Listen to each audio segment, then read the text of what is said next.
बिस्मिल्लाहिर्रहमानिर्रहीम इय्याका नअबुदु व इय्याका नस्तईन। तो गाइज़ मैंने जिस तरह जनरल फार्मा की, एएनएस की और सीवीएस की जो है ना वो 1 और प्लस वाली वीडियोस बनाई ना, तो अभी एक आज ही कमेंट आया मुझे, फूड एंड टेस्ट के नाम से, पता नहीं कोई है, पता नहीं किसका चैनल है वो।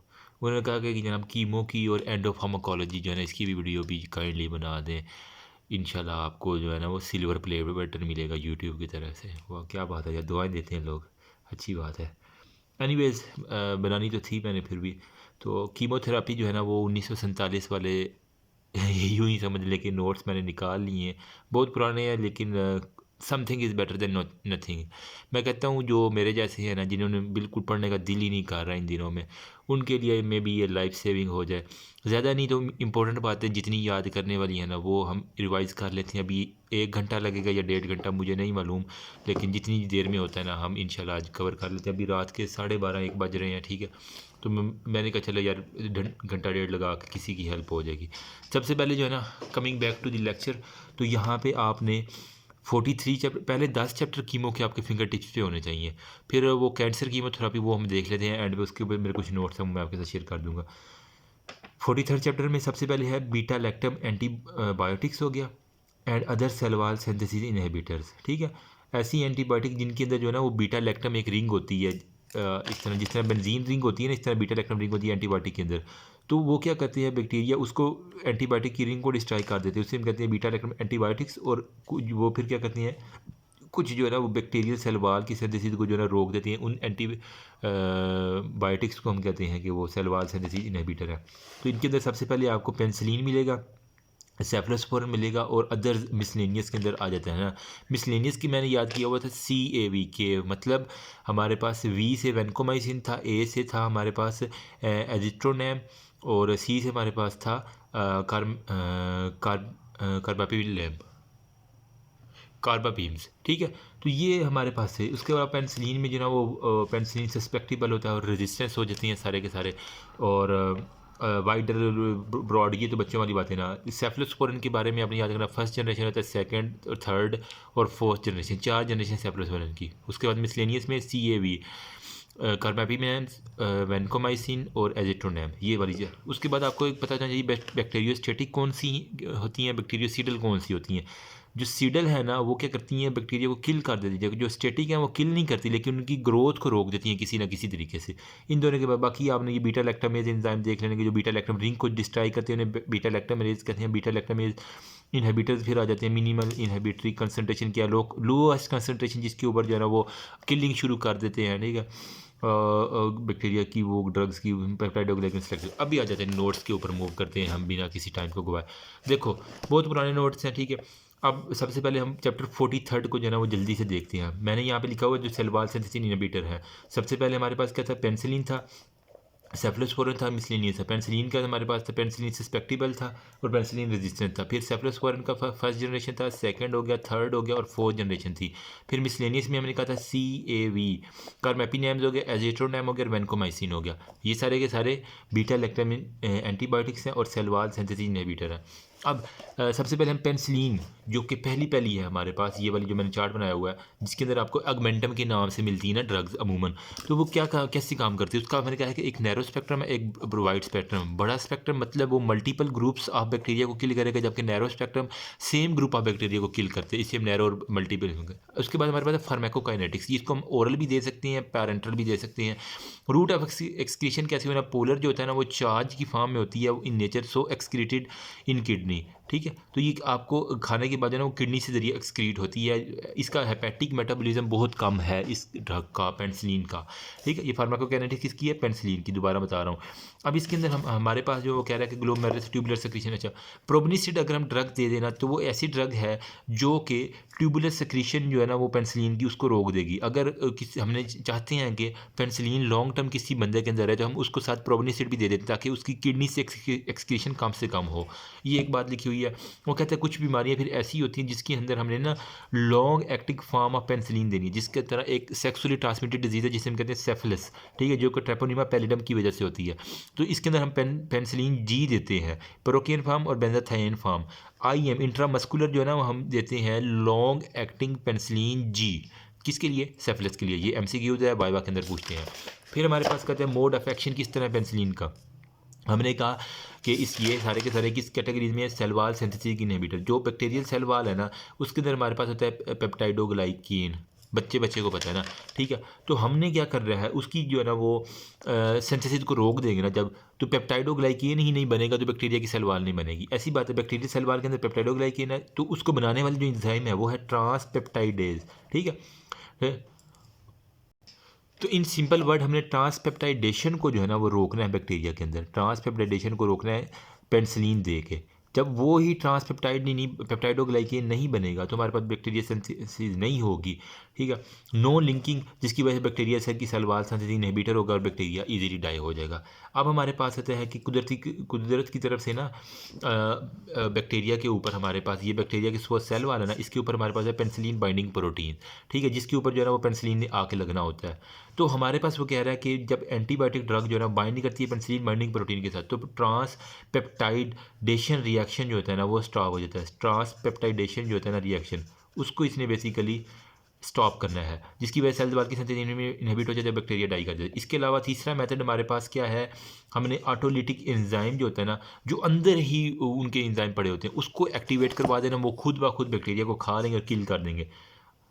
किन तरीकों से? 3 तरीकों से। सबसे पहले हमारे पास पेनिसिलिन बाइंडिंग प्रोटीन के ऊपर आके एक्ट की पेनिसिलिन, उसके बाद क्या हुआ, उसने ट्रांसपेप्टाइडेशन को रोका। उसके बाद क्या किया हमने, कुछ ऑटोलिटिक एंजाइम की एक्टिवेशन भी करवा दी, जो कि हमारे पास तो 3 स्टेप हमारे पास। Attachment of the antibiotic with penicillin binding protein, number 2 पे inhibition of transpeptidation reaction, number 3 पे हमारे पास होता है ऑटोलिटिक एंजाइम की एक्टिवेशन, जिसकी वजह से जो है ना एंजाइम की डिस्ट्रक्शन हो जाती है सारे के सारे। ये थे हमारे पास, होप सो के आपको समझ आ गई। अब रेजिस्टेंस की तरह, अब देखो ना अगमेंटम के खिलाफ रेजिस्टेंस आ रही है बहुत से पेशेंट में, तो क्या होता है, तो अब जहाँ पे लगना है ना पेनिसिलिन ने, बैक्टीरिया बड़े चला गए, इन्होंने इस चीज़ को ही चेंज कर लिया अपनी।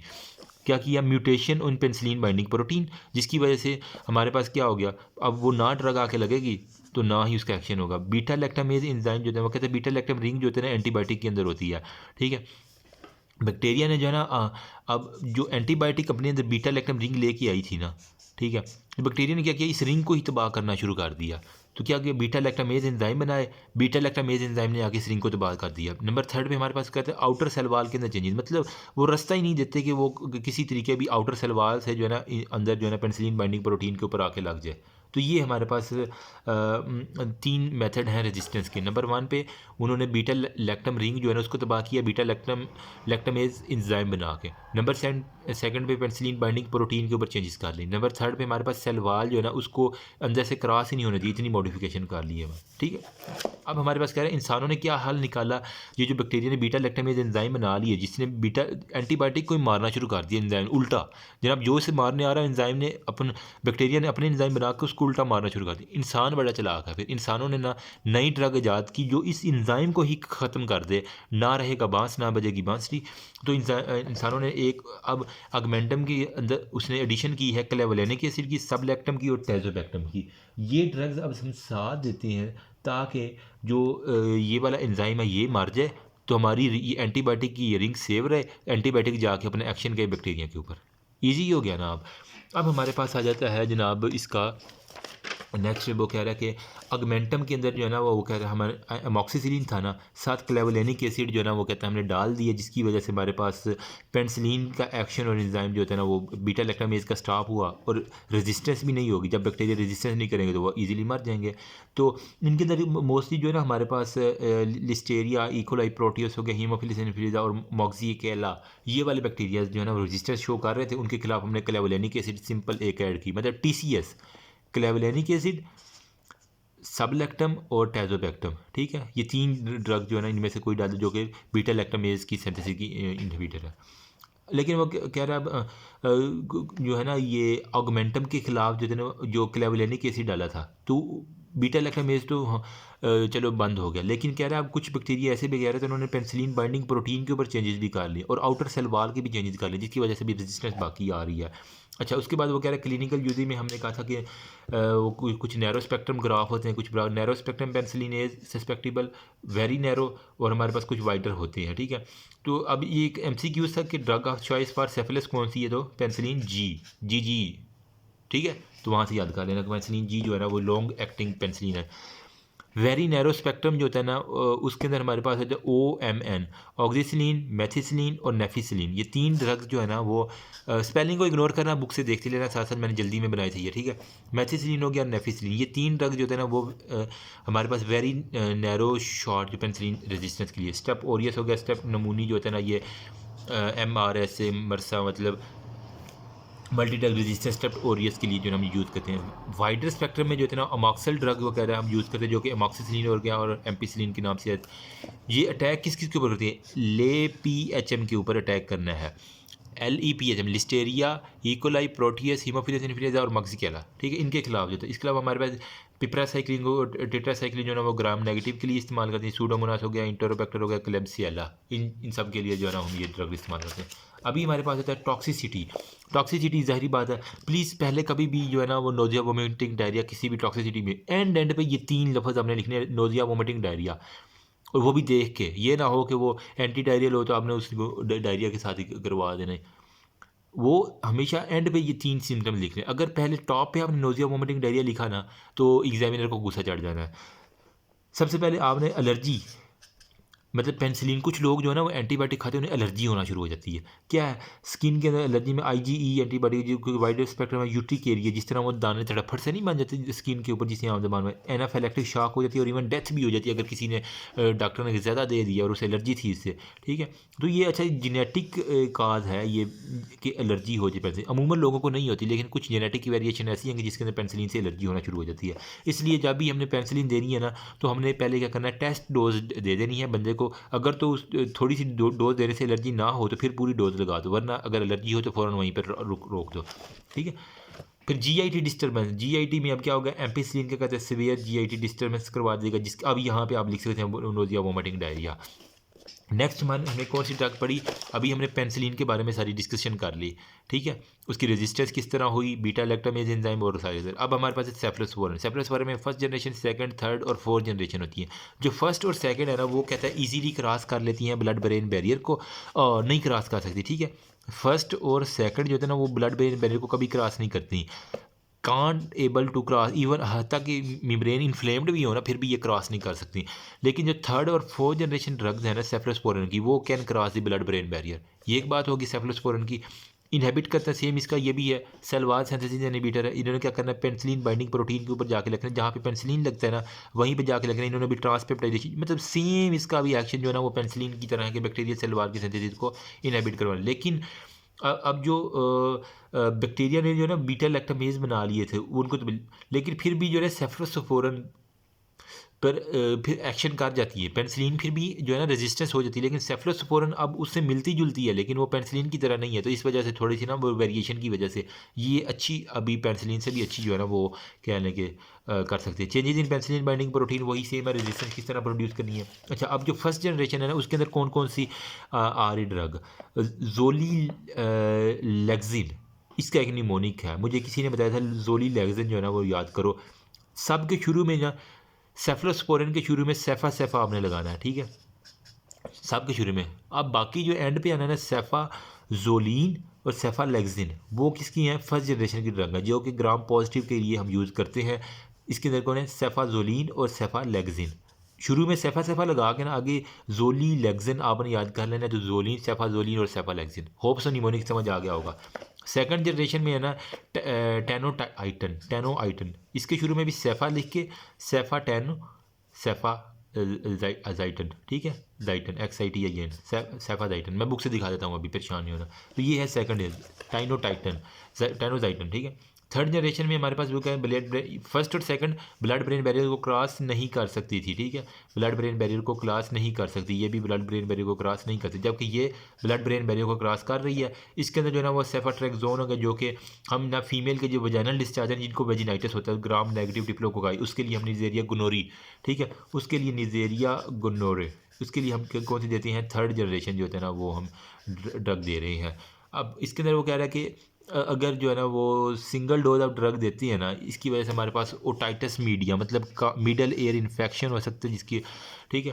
तो मतलब जिन लोगों को मिडल एयर इन्फेक्शन है ना उनको ग्राम नेगेटिव की वजह से होता है, तो उनको हमने सेफाट्रेक्सोन जो है ना वो थर्ड जो ये वाली है ना जनरेशन ड्रग, वो हम दे सकते हैं। फोर्थ जनरेशन क्या है, अगर मैं फर्स्ट वाली को और थर्ड वाली को मिला के दूँ तो वो हमारे पास फोर्थ जनरेशन दी कम्बिनेशन दे देना फर्स्ट और थर्ड वाली जनरेशन का, तो हमारे पास फोर्थ जनरेशन ड्रग कहलाती है, जो कि ग्राम नेगेटिव के लिए सेफापाइम होगा। सेफाट्रोलिन जो होता है ना वो हमारे पास क्या होता है, शुरू में सबके सेफा आ रहा है, सेफापाइम और सेफाट्रोलिन हो गया, ठीक है। ये हमारे पास क्या होता है, फोर्थ जनरेशन ड्रग है, जो कि ग्राम पॉजिटिव के रेजिस्टेंस के लिए होती है, सही है। अब हमारे पास है, जिस तरह पेनिसिलिन की हमने देखी थी ना टॉक्सिसिटी, उसके अंदर क्या था, हमारे पास एलर्जी हो रही थी, सही है, यूटिकेरिया हो रहा था वगैरह वगैरह। तो इसके अंदर भी सेम वही है, अगर कुछ लोगों में जेनेटिकली जो ना एलर्जी हो जाती है।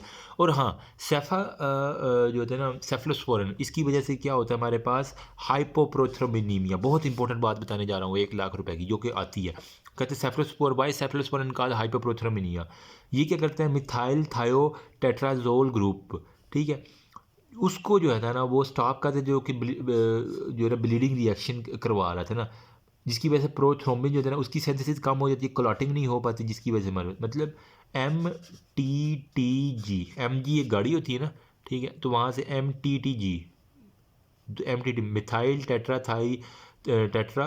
थायोटेट्राजोल ग्रुप जो है ना, ये क्या करता है, हमारे पास प्रोथ्रोम्बिन की सिंथेसिस कम करता है, जिसकी वजह से हमारे पास हाइपोप्रोथ्रोम्बिनीमिया, तो ब्लड क्लॉटिंग नहीं हो पाती और खून निकलता रहता है जब अगर हम ज़्यादा सेफ्लोस्पोरिन खा लेंगे तो, ठीक है। ये इसकी एलर्जी के अंदर होती है।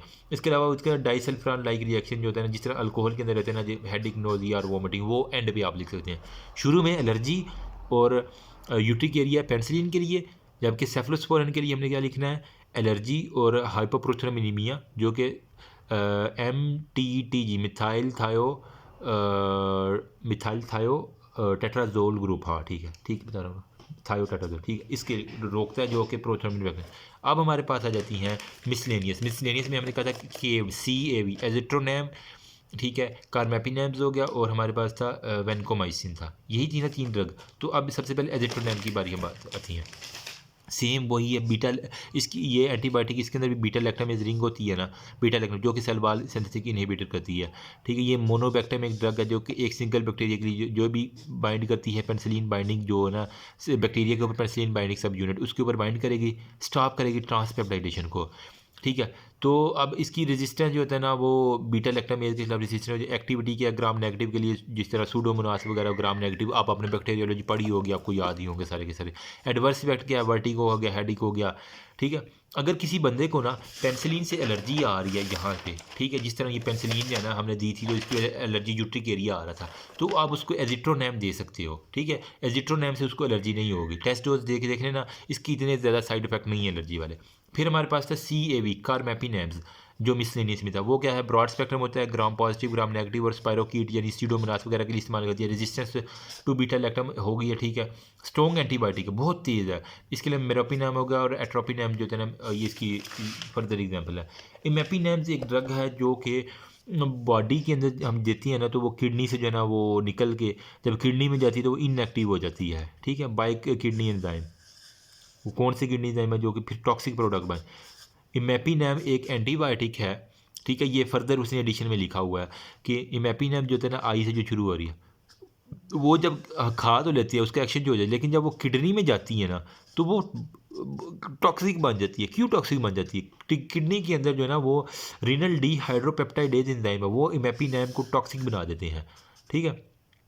तो हमने क्या करना है फिर, इसकी टॉक्सिसिटी को ख़त्म करने के लिए क्या करना है, इमेपिनेम के साथ हमेशा सीलास्टेटिन जो होता है ना वो, ठीक है, सीलास्टेटिन ये वाली जो है ना वो ड्रग देनी है। सीलास्टेटिन क्या करेगा, ये रीनल जो पेप्टाइडेज है ना, इसको जो है ना वो रोक देगा, सीलास्टेटिन इसके ऊपर जाकर रुकावट कर देगा। अब ये जब रुक जाएगा तो ये इसको टॉक्सिक नहीं बनाएंगे, ठीक है, ये टॉक्सिसिटी नहीं होगी, तो इजीली जो है ना वो अपना एक्शन करके और किडनी से फिर आराम से एक्सक्रीट होगा। तो एक बार आया था कि वाई इमेपिनेम इज़ गिवन विद सीलास्टेटिन, तो आपने बताना है कि सीलास्टेटिन जो है ना वो किसको रोकता है, रीनल डी हाइड्रोपेप्टाइडेज एंजाइम को, जो कि इमेपिनेम को टॉक्सिक बना रहा था किडनी के अंदर। तो हमने उसकी टॉक्सिसिटी को रोकने के लिए सीलास्टेटिन दिया, और साथ इमेपिनेम ने अपना फिर आराम से एक्शन कर लिया। तो ये इसका था, ठीक है। इसके बाद सीजर हो गया, सेफलीपैथी जो है ना इसकी वजह से हो सकती है। बाकी हमारे पास बीटा लैक्टम एज इनहिबिटर में TCS था, टैजोबैक्टर था, सब लैक्टम था, और क्या था हमारे पास, क्लेवलेनिक एसिड था। अब हमारे पास है CAV, वी वाली रहेगी, वेनकोमाइसिन ड्रग। वेनकोमाइसिन क्या करती है, for the bacteria which are multi resistance, बहुत जो मल्टी रेजिस्टेंट बैक्टीरिया, बहुत तेज़ ये ड्रग है वेनकोमाइसिन। मतलब बैक्टीरिया की वी, मतलब बैक्टीरिया की वजाना को जो है ना यूँ समझ लेके फाड़ देगी। मैंने तो यूँ याद किया हुआ था, सॉरी फॉर दैट, लेकिन यही है। क्या करती है ये वेनकोमाइसिन के, क्या करना है, ट्रांस ग्लूकोसाइडेशन और ट्रांसपेप्टाइडेशन, इसको रोकना है।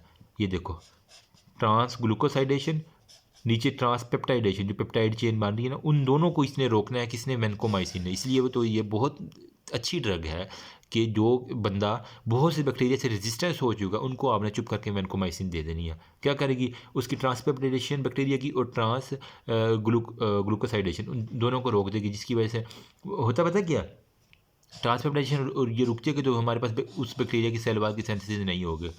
अब ये वेनकोमाइसिन करती क्या है, बैक्टीरिया के ऊपर जो होता है ना वो डी एला, जो होता है ना डी एला, ठीक है, ये आप समझ लें कि पोर्शन होता है ना, जिसके ऊपर जाके जो इन्होंने वेनकोमाइसिन ने ना एक्ट करना है, ठीक है। वेनकोमाइसिन किसके ऊपर एक्ट करेगी, बैक्टीरिया का डी एला पोर्शन है ना, इसके ऊपर एक्ट करेगी। उसके बाद इसने ट्रांसपेप्टाइडेशन और ट्रांसग्लूकोसाइडेशन का। लेकिन अब कुछ बंदे हैं जो इसकी भी वजह से भी रेजिस्टेंस पैदा कर चुके हैं। बैक्टीरिया बहुत चालाक हैं, बहुत चालाक हैं। क्या करते हैं, उन्होंने जहाँ पे लगना है ना डी एल वाली जगह पे वेनकोमाइसिन, उन्होंने डी की जगह ना डी लैक्टेट बनाना शुरू कर दिया। डी लैक्टेट देखा, ठीक है। उन्होंने क्या किया, डी की जगह ना डी लैक्टेट बनाना शुरू कर दिया, जिसकी वजह से अब ना तो वेनकोमाइसिन जितनी मर्जी दे लो, डी है ही नहीं, ये पहचान ही डी एल को, ठीक है। तो वहाँ, क्योंकि वहाँ पे डी लैक्टेट लग गया है, तो डी लैक्टेट पे तो वेनकोमाइसिन नहीं लगेगी, जिसकी वजह से वो रेजिस्टेंस होगी। अब इसके खिलाफ भी जो क्या सुना है कि रेजिस्टेंस बहुत तेज़ आ रही है, ठीक है। अब जब डी की जगह डी लैक्टेट लग गया तो बैक्टीरिया ने अपनी सेंसिटिव करवा ली। अब जो वो सेल वाल बनाएंगे ना अपनी, ठीक है, पेप्टाइडोग्लाइकेन की जो लेयर बनाएंगे, ठीक है, वो और थिकन होगी, पहले नॉर्मल से भी ज़्यादा थिक बना लेंगे बैक्टीरिया, मतलब ज़्यादा मोटे मोटे हो जाएंगे, ठीक है। उसकी एक्शन स्पेक्ट्रम में एक्टिव वेरी नैरो स्पेक्ट्रम में मल्टी ड्रग रेजिस्टेंस के लिए अमूमन हम यूज़ करते हैं, ठीक है, वर्सा मरसा नरसा शरसा वगैरह के लिए। इसकी वजह से वो कह रहे हैं वेनकोमाइसिन जो है ना, आप समझ लें कि मैंने याद किया था, वेजाइना जो है ना वो रेड होती है, ठीक है। तो वहाँ से याद कर लो कि ये रेड मैन सिंड्रोम करवा देती है, कौन, वेनकोमाइसिन। इसकी ये एक इम्पोर्टेंट है, ये MCQs लगता है, प्लीज़ मेरे निमोनिक्स गलत मत लिया करें, ये निमोनिक्स आपको MCQs में काम आते हैं। Red man syndrome, vancomycin, V से वजाना रेड है तो रेड मैन सिंड्रोम आइसिन मैंने याद किया हुआ था। बाकी जिसको कोई और निमोनिक लगे तो वो कमेंट सेक्शन में बता देगा। फास्फोमाइसिन एक इसने एक्स्ट्रा ऐड की हुई है, वो क्या करती है, बैक्टीरियल साइटोप्लाज्म के अंदर जो एंजाइम उसको इनहिबिट करती है, साइटोसोलिक इनाइल पायरोवेट ट्रांसफरेट को, जिसका रोल है पेप्टाइडोग्लाइकेन का। सेफ्रोस्पोरिन किसके ऊपर एक्ट कर रही थी, MTTG, मिथाइल थायो टेट्रा, जो ना हमारे पास था ना यार, मिथाइल थायो टेट्राजोल ग्रुप था, इसके ऊपर जाके कौन कर, सेफ्रोस्पोरिन। हमने फिर एक जो ड्रग थी जो कि आई से शुरू हो रही थी, एमेपिनेम, उसको टॉक्सिसिटी को रोकने के लिए सीरास्टेटिन दिए थे, ठीक है। वो क्या कर रहा है, रीनल डिहाइड्रोपेप्टाइडेज को रोक रहा था। फिर हम अब फास्फोमाइसिन के ऊपर आ गए। फास्फोमाइसिन क्या करेगा, ये जो मिस्त्री है ना, मिस्त्री साहब है, उसको मारेगा। मतलब एक एंजाइम है, इनाइल पायरोवेट ट्रांसफरेज, मैंने किया था EPT, ठीक है। मिस्त्री साहब को फक कर देगा कौन, फास्फोमाइसिन। यही निमोनिक मैंने तो याद किया था। क्या करेगा, इनहिबिट करेगा उस एंजाइम को, साइटोसोलिक इनाइल पायरोवेट ट्रांसफरेज को, जिसकी वजह से पेप्टाइडोग्लाइकेन की सिंथेसिस नहीं होगी, एन एसिटाइलम्यूरामिक एसिड नहीं बनेगा, जिसकी वजह से हमारे पास सिंगल डोज वो कह रहा है कि drug is less effective in 7 dose treatment है, ठीक है, विद फ्लोरोक्विनोलोन हो गया, ठीक है। अगर हम जो है ना वो मलेरिया की दवाई भी खा रहे हैं ना, तो इसके सिंगल डोज हमें नहीं देनी, फिर हमें मल्टीपल डोजेज देनी पड़ेगी। फिर हमारे पास कुछ बेसिट्रेसिन के बारे में है, जो कि इनहिबिट करता है सेल वाल की संधि, लेकिन ये भी नेफ्रोटॉक्सिक है, किडनी को डैमेज कर सकती है। साइक्लोसिरिन क्या है, TB की जो है ना वो सेकंड लाइन ड्रग के तौर पे। डेप्टोमाइसिन क्या है, मायोपैथी करवा रही है, ठीक है, ये मसल डैमेज करवा सकती है डेप्टोमाइसिन। माइसिन है तो ये मसल की डैमेज करवा रही है। दैट्स ऑल अबाउट जो मोटी मोटी बातें थी ना इसके बारे में, बीटा लैक्टम एंटीबायोटिक के बारे में, वो मैंने बता दी हैं, ठीक है। यहाँ पे मोड ऑफ इसका रेजिस्टेंस का, ठीक है, पेनिसिलिन जी जो है ना वो उसका बारे में बताया मैंने, वेरी नैरो स्पेक्ट्रम, जिसके अंदर OMN था, ऑक्सीसिलिन, मेथिसिलिन और OMN था ना, मेथिसिलिन, नेफिसिलिन था और ऑक्सीसिलिन था, ये तीन थे। फिर वाइडर स्पेक्ट्रम में एमॉक्सिलिन, एमॉक्सल वगैरह आ रहे थे, ठीक है। और हमारे पास पिप्रासिलिन हो गया और टिक्रासाइक्लिन था, वो ग्राम नेगेटिव के लिए, सूडोमोनास के लिए, और इंटेरोबैक्टर टॉक्सिसिटी एलर्जी था, ठीक है, जीआईटी डिस्टर्बेंस था, ठीक है, यूट्रिक एरिया हो रहा था, स्किन हो रहा था, ठीक है, स्किन के ऊपर एलर्जिक रिएक्शन हो रहा है जिसकी वजह शॉक हो रहा है, स्किन रैशेज आ रहे हैं। और हमारे पास क्या था, ये फिर सेफ्लोस्पोरिन का मैंने बताया सारे का सारा मोड ऑफ एक्शन क्या था कि ये हमारे पास पेंसिलिन बाइंडिंग, वही इसका सेम एक्शन वैसा ही था, लेकिन इसके अलावा जो हमारे पास पारेंटल था, ओरल रूट था, क्लिनिकल यूजेस हमने इसके कर लिए। Second generation drug, third generation हो गया, और फोर्थ जनरेशन। फर्स्ट जनरेशन में क्या था, हमारे पास था जोलीलैक्सिन था ना, ठीक है, सेफाजोलिन और सेफालैक्सिन ये आ गई। फिर हमारे पास था टाइनोटाइटन था, तो सेफोजाइटन था, और सेफा एक और थी हमारे पास, वो किधर गई है, इधर कहीं होगी, ठीक है। थर्ड जनरेशन में हमारे पास था सेफो पैराजोन था और सेफो टक्साइम था, ठीक है। फिर हमारे पास क्या था, ये पारेंटल, ये ओटाइटस मीडिया के जो है ना, single injection of ceftriaxone is usually effective as ten, otitis media के पेशेंट के थर्ड जनरेशन। फोर्थ जो है ना, वो फर्स्ट और थर्ड वाले को मिला के हमने देनी थी सेफाट्रोलिन, ट्रोल करता है जो 4 वाला, ठीक है। टॉक्सिसिटी यही था, एलर्जिक था, ठीक है। इसके अलावा हमारे पास जो थे ना इंट्रामस्कुलर इंजेक्शन दे देंगे तो वो history of anaphylaxis to the penicillin, इसके अलावा वो था मिथाइल थायो MTTG, मतलब ये क्या कर रहे थे, हाइपोप्रोथ्रोमिनीमिया कर रहा था ना, कौन सा, सेफलोस्पोरिन, तो ये वही बात की हुई है। नेफ्रोटॉक्सिसिटी अमाइनोग्लाइकोसाइड, ये हाइपोप्रोथ्रोमिनीमिया कर रहा है, वजह क्या है, ये मिथाइल थायो टेट्राडाइल ग्रुप जो है ना इसको रोक रहा था, जिसकी वजह से। अदर बीटा लैक्टोमेरिक एजिट्रोनेम था, ठीक है। मोनोबैक्टम था एजिट्रोनेम, वो क्या कर रहा था, सिंथेसिस अमाइनोग्लाइकोसाइड, ये वाला था ना यार एजिट्रोनेम, यहाँ पे हमने पढ़ा है, ये वाला मोनोबैक्टम था, ठीक है। ये भी बीटा लैक्टम इनहिबिट करता है सेल वॉल की सिंथेसिस को, सारी की सारी कहानी वही, एडवर्स इफेक्ट में वही, वर्टिगो हो गया, हेडेक वगैरह। फिर हमारे पास आ गया इमेपिनेम, ड्रोपिनेम और मिरोजोपिनेम हो गया, जो भी है ना, इसकी वही कहानी। ये आपने इमेपिनेम के बारे में याद रखना है कि इसके साथ हमने सीरास्टेटिन देनी होती है, ठीक है, वो इधर कहीं पे लिखी होगी सीरास्टेटिन, मेरे मेरे है half life but less effective होगा, यहाँ पे कहीं पे लिखी होगी, यहाँ पढ़ लेना, ये देखो सीरास्टेटिन की इसने कहानी लिखी हुई है, ठीक है। फिर हमारे बीटा लैक्टम इनहिबिटर में TCS मैंने कहा टेजोपेक्टम, सब लैक्टम और क्लेवोलेनिक एसिड, जो कि बीटा लैक्टमेज इनहिबिटर है, तो आपने ये याद रखना है, इंपॉर्टेंट है। बीटा लैक्टमेज इनहिबिटर, जो बीटा लैक्टम एंजाइम को इनहिबिट करते हैं, वो TCS, टेजोपेक्टम, सब लैक्टम और SC क्लेवोलेनिक एसिड, ठीक है, 3 है। फिर हमारे पास है वैनकोमाइसिन, जो कि रेड मैन सिंड्रोम का रहता है, वी वाला मतलब वेजाइना से मैंने याद किया हुआ था, रेड होती है ये बहुत, मैंने कहा था बैक्टीरिया की वेजाइना को फाड़ देगी, मतलब बैक्टीरियोसिडल ग्लाइकोप्रोटीन है, ट्रांसपेप्टाइडेशन और ट्रांस ग्लूकोसाइडेशन, ग्लाइकोसाइलेशन और हमारे पास ट्रांसपेप्टाइडेशन जो है ना, वो उसको सारे के सारे को रोकती है, ठीक है। उसके अलावा हमारे पास जो मरसा नरसा वाले जितने भी है ना, उसके क्या होता है, डी एला के ऊपर जाकर लगती है, लेकिन बैक्टीरिया ने क्या किया, डी एला की जगह ना वो कह रहा है कि डी लैक्टेट, यहाँ पे उसने बताया कि उसने जो है ना वो डी एला की जगह डी लैक्टेट ना अपने अंदर बना लेता है, जिसकी वजह से वो नहीं होता। अब यहाँ पे उसने फिर ये देखो, रैपिड इन्फ्यूजन की वजह से रेड मार्क सिंड्रोम, तो वैनकोमाइसिन का याद हो गया ना, आप कभी नहीं भूलेगा, आपको ज़िंदगी भर नहीं भूलेगा इंशाल्लाह। फास्फोमाइसिन के बारे में मतलब मैंने कहा था कि ये फक कर देती है, क्या करती क्या, minimal inhibitory concentration N methyl muramic acid transfer, anti metabolite वो बहुत सारे के तरीके हैं, ठीक है। डायरिया कॉमन है इसमें। बेसिक टेस्टिंग के बारे में पेप्टाइड एंटी लास्ट स्टेज इंसेंज में जो वो टॉपिकल यूज होगा, साइक्लोसिरीन जो है ना वो नेफ्रोटॉक्सिसिटी होगा, डेप्टोमाइसिन जो है मसल के ऊपर जाकर केराटिन फास्फोकाइनेज के ऊपर, डेप्टोमाइसिन किसके ऊपर एक्ट करती है, CK ऊपर, केराटिन CPK, ठीक है, CPK के ऊपर एक्ट करती है ये वाली। बस ये था इस चैप्टर के बारे में। ओए होए कितने मिनट की, 28 मिनट की वीडियो मर गई, ओ माय गॉड। अभी जो है ना वो चैप्टर 44, ओके जी, अगेन वेलकम। तो अभी जो है ना वो चैप्टर 44 जो है ना, इसको थोड़ा सा जो है ना वो डिस्कस कर लें, ठीक है। इसके अंदर जो है ना वो क्या है, जितनी भी ड्रग्स आ रही हैं ना, वो हमारे पास प्रोटीन सिंथेसिस इनहिबिटर है। पहले ये आपको टेबल रटा होना चाहिए। प्रोटीन सिंथेसिस इनहिबिटर में जो है ना हमारे पास ब्रॉड स्पेक्ट्रम, मॉडरेट और नैरो स्पेक्ट्रम हो गया। ब्रॉड स्पेक्ट्रम के लिए हमारे पास TC निमोनिका, मतलब टेट्रासाइक्लिन और क्लोरएम्फेनिकोल हो गया, ठीक है। क्लोरएम्फेनिकोल टेट्रासाइक्लिन ब्रॉड है।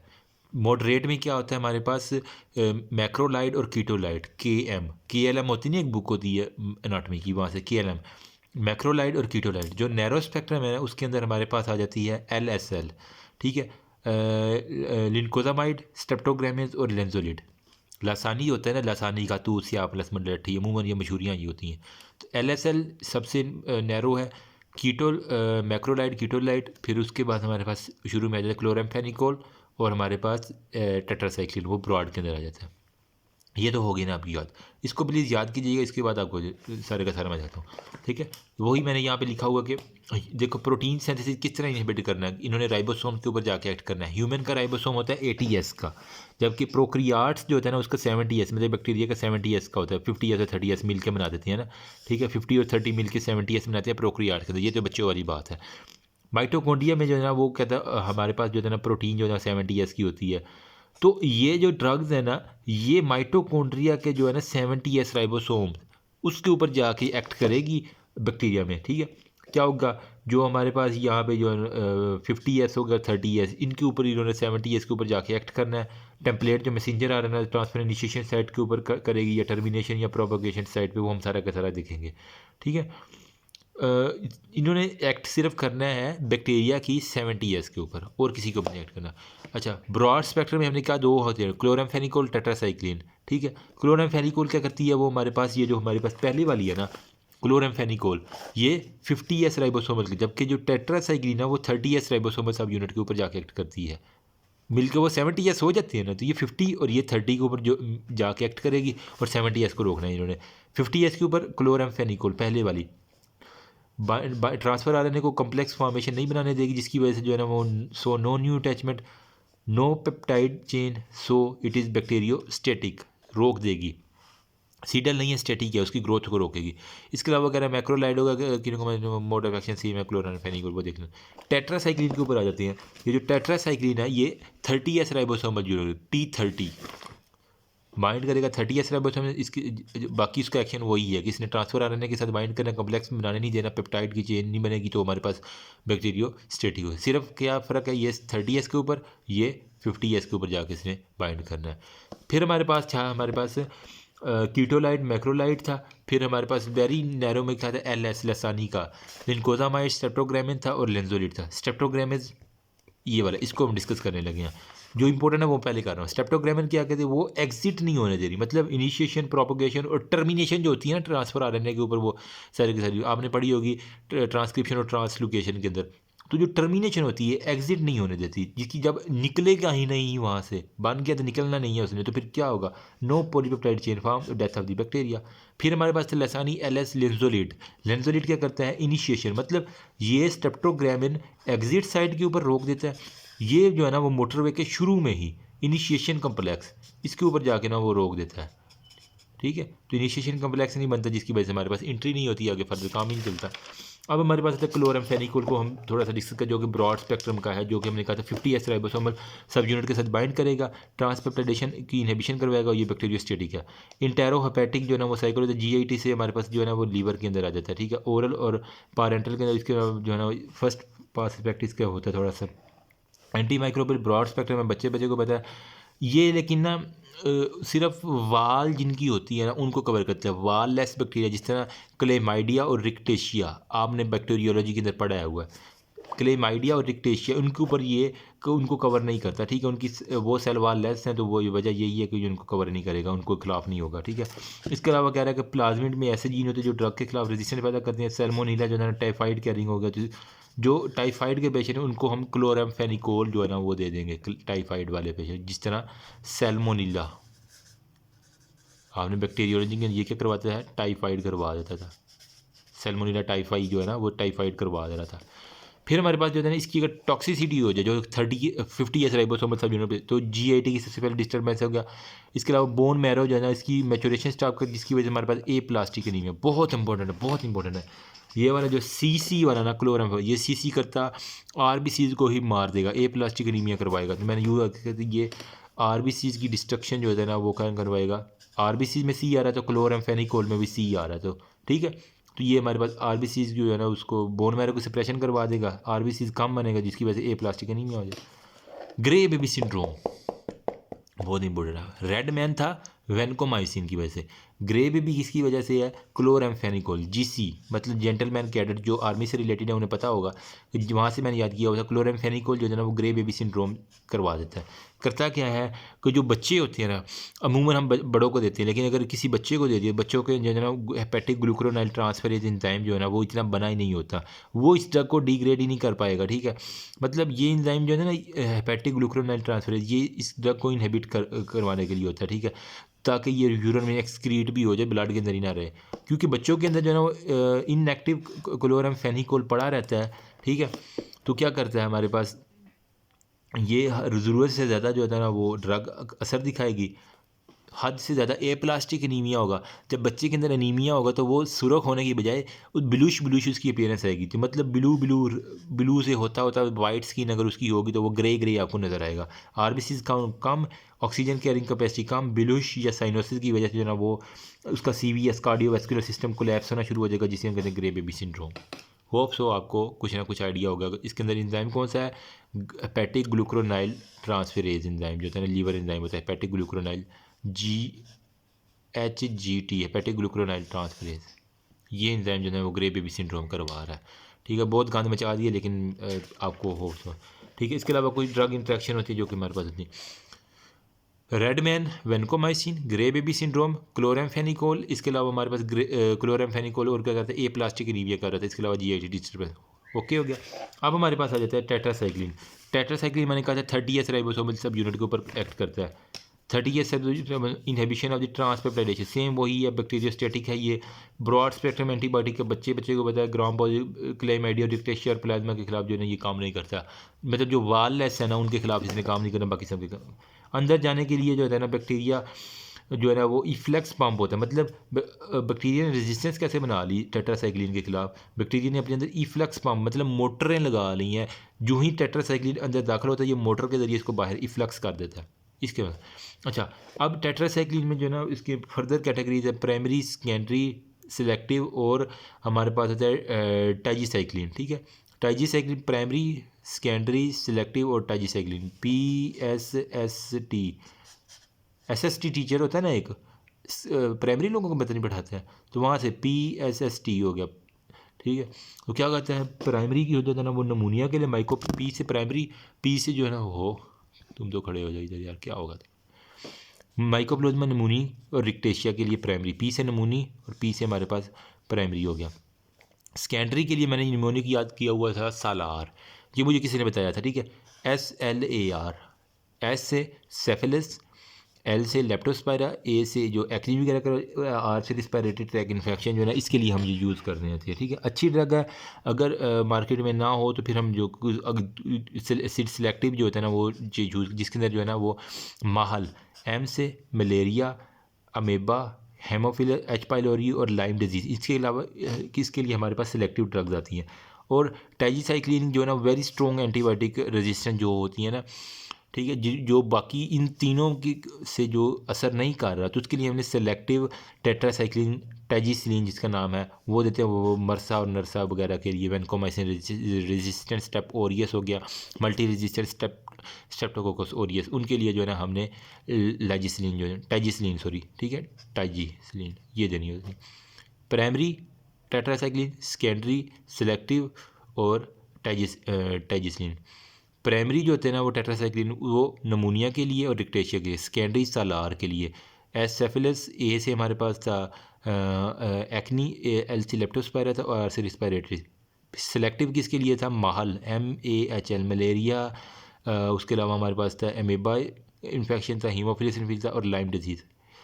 फिर टाइजीसिलिन जो होता है ना वो मरसा नरसा के लिए। टॉक्सिक इफेक्ट किया GIT के ऊपर, फिर वो नोजिया, वोमिटिंग, डायरिया। लेकिन आपको पता है जो टेट्रासाइक्लिन लेती है ना, जिसने ये लिख दिया ना उसको पूरे नंबर मिल जाएंगे। उसके दांत जो है ना डिस्कलरेशन होना शुरू, एक तो डिस्प्लेजिया होता है और इसके अलावा जो है ना डिस्कलरेशन, इसके लिए हमने कभी भी टेट्रासाइक्लिन जो है ना वो बच्चों को नहीं देनी।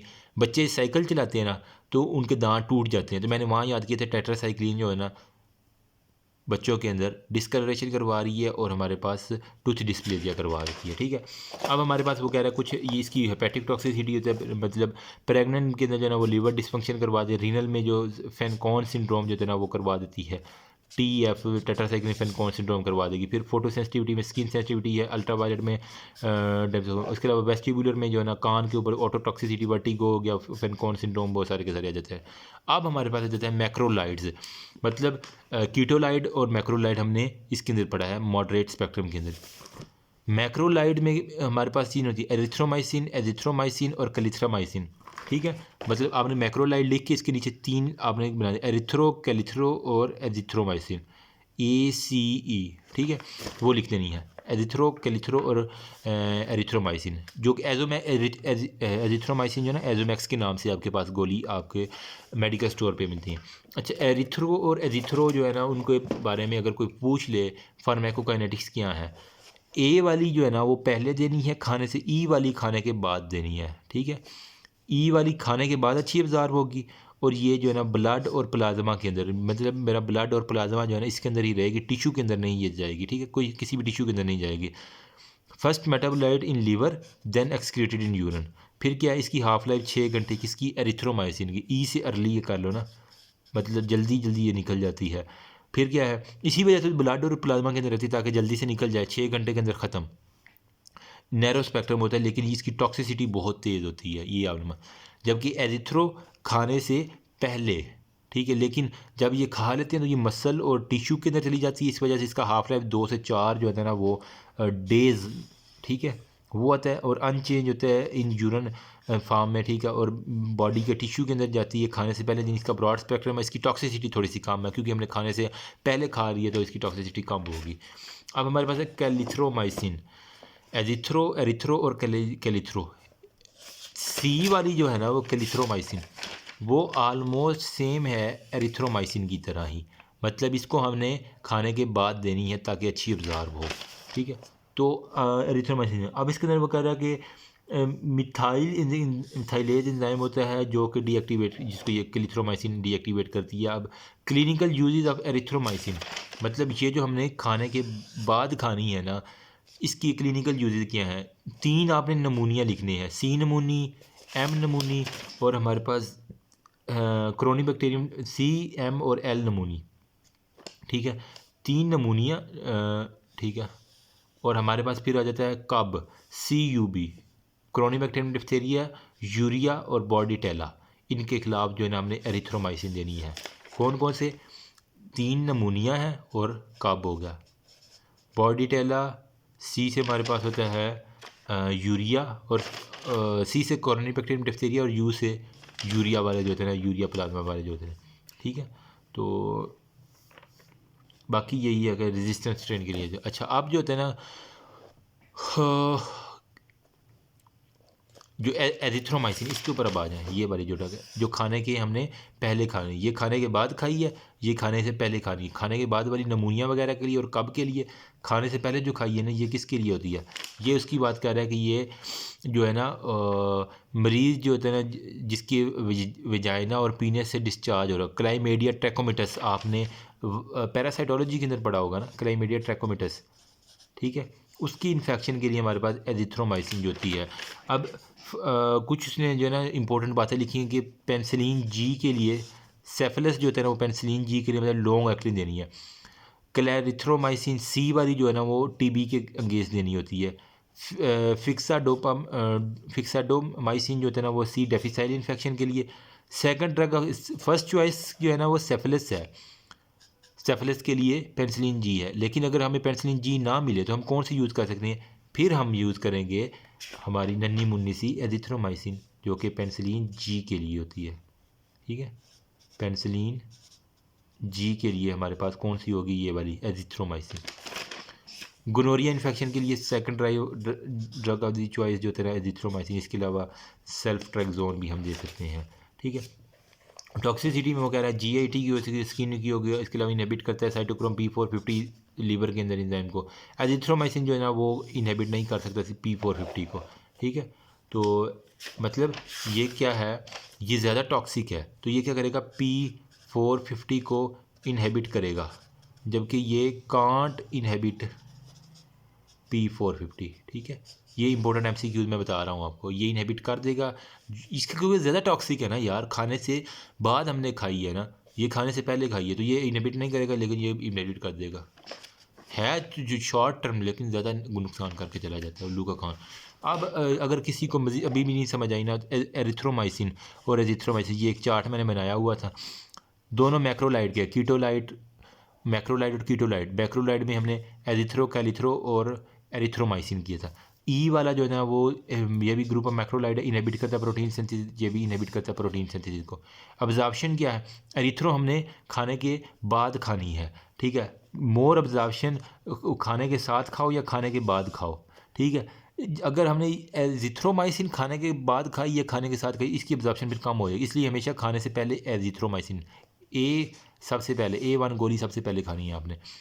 डिस्ट्रीब्यूशन ये वाली मैंने कहा था ब्लड और प्लाज्मा के अंदर रहेगी और जल्दी जो है ना वो एलिमिनेट हो जाएगी। हेपेटिक मेटाबॉलिज्म P450 को ये रोक देती है, ठीक है। तो क्या करेगी, जल्दी से ये एक्सक्रीट हो जाएगी और इसका 2 से 6 घंटे हो जाते हैं। जबकि ये वाली जो है ना ये टिश्यू के अंदर जली जाती है और ये अनचेंज फॉर्म में जो है ना यूरिन के अंदर निकल जाती है और 2 से 4 दिन तक रह जाती है। लॉन्ग हाफ लाइफ है। ये कम डैमेजिंग है, ये ज़्यादा डैमेजिंग है। P450 को इनहेबिट करेगी, ये इसका P450 पे कोई इफेक्ट नहीं है। Gram positive negative narrow spectrum है, ठीक है, और मोर टॉक्सिक है। इसके लिए फ्लक्सवांग बैक्टीरिया ने पैदा कर ली है। क्या करेगा ये, P450 एंजाइम की कमी करवाएगा, सो ड्रग मेटाबॉलिज्म कम हो जाएगी, ठीक है। जबकि ग्राम पॉजिटिव नेगेटिव ये वाइडर स्पेक्ट्रम के लिए, तो ब्रॉड स्पेक्ट्रम के लिए वेरी लेस रेजिस्टेंट अगेन होगा, नो इफ्लेक्स पंप वगैरह, वो सारी की सारी कहानी आपको पता ही है। अब हमारे पास होता है टेलिथ्रोमाइसिन, एक ड्रग है। मतलब यूँ अगर मैं कहूँ ना, टेलिथ्रोमाइसिन एरिथ्रोमाइसिन की एक बहन ही है, जिसे हम कह रहे हैं टेलिथ्रोमाइसिन।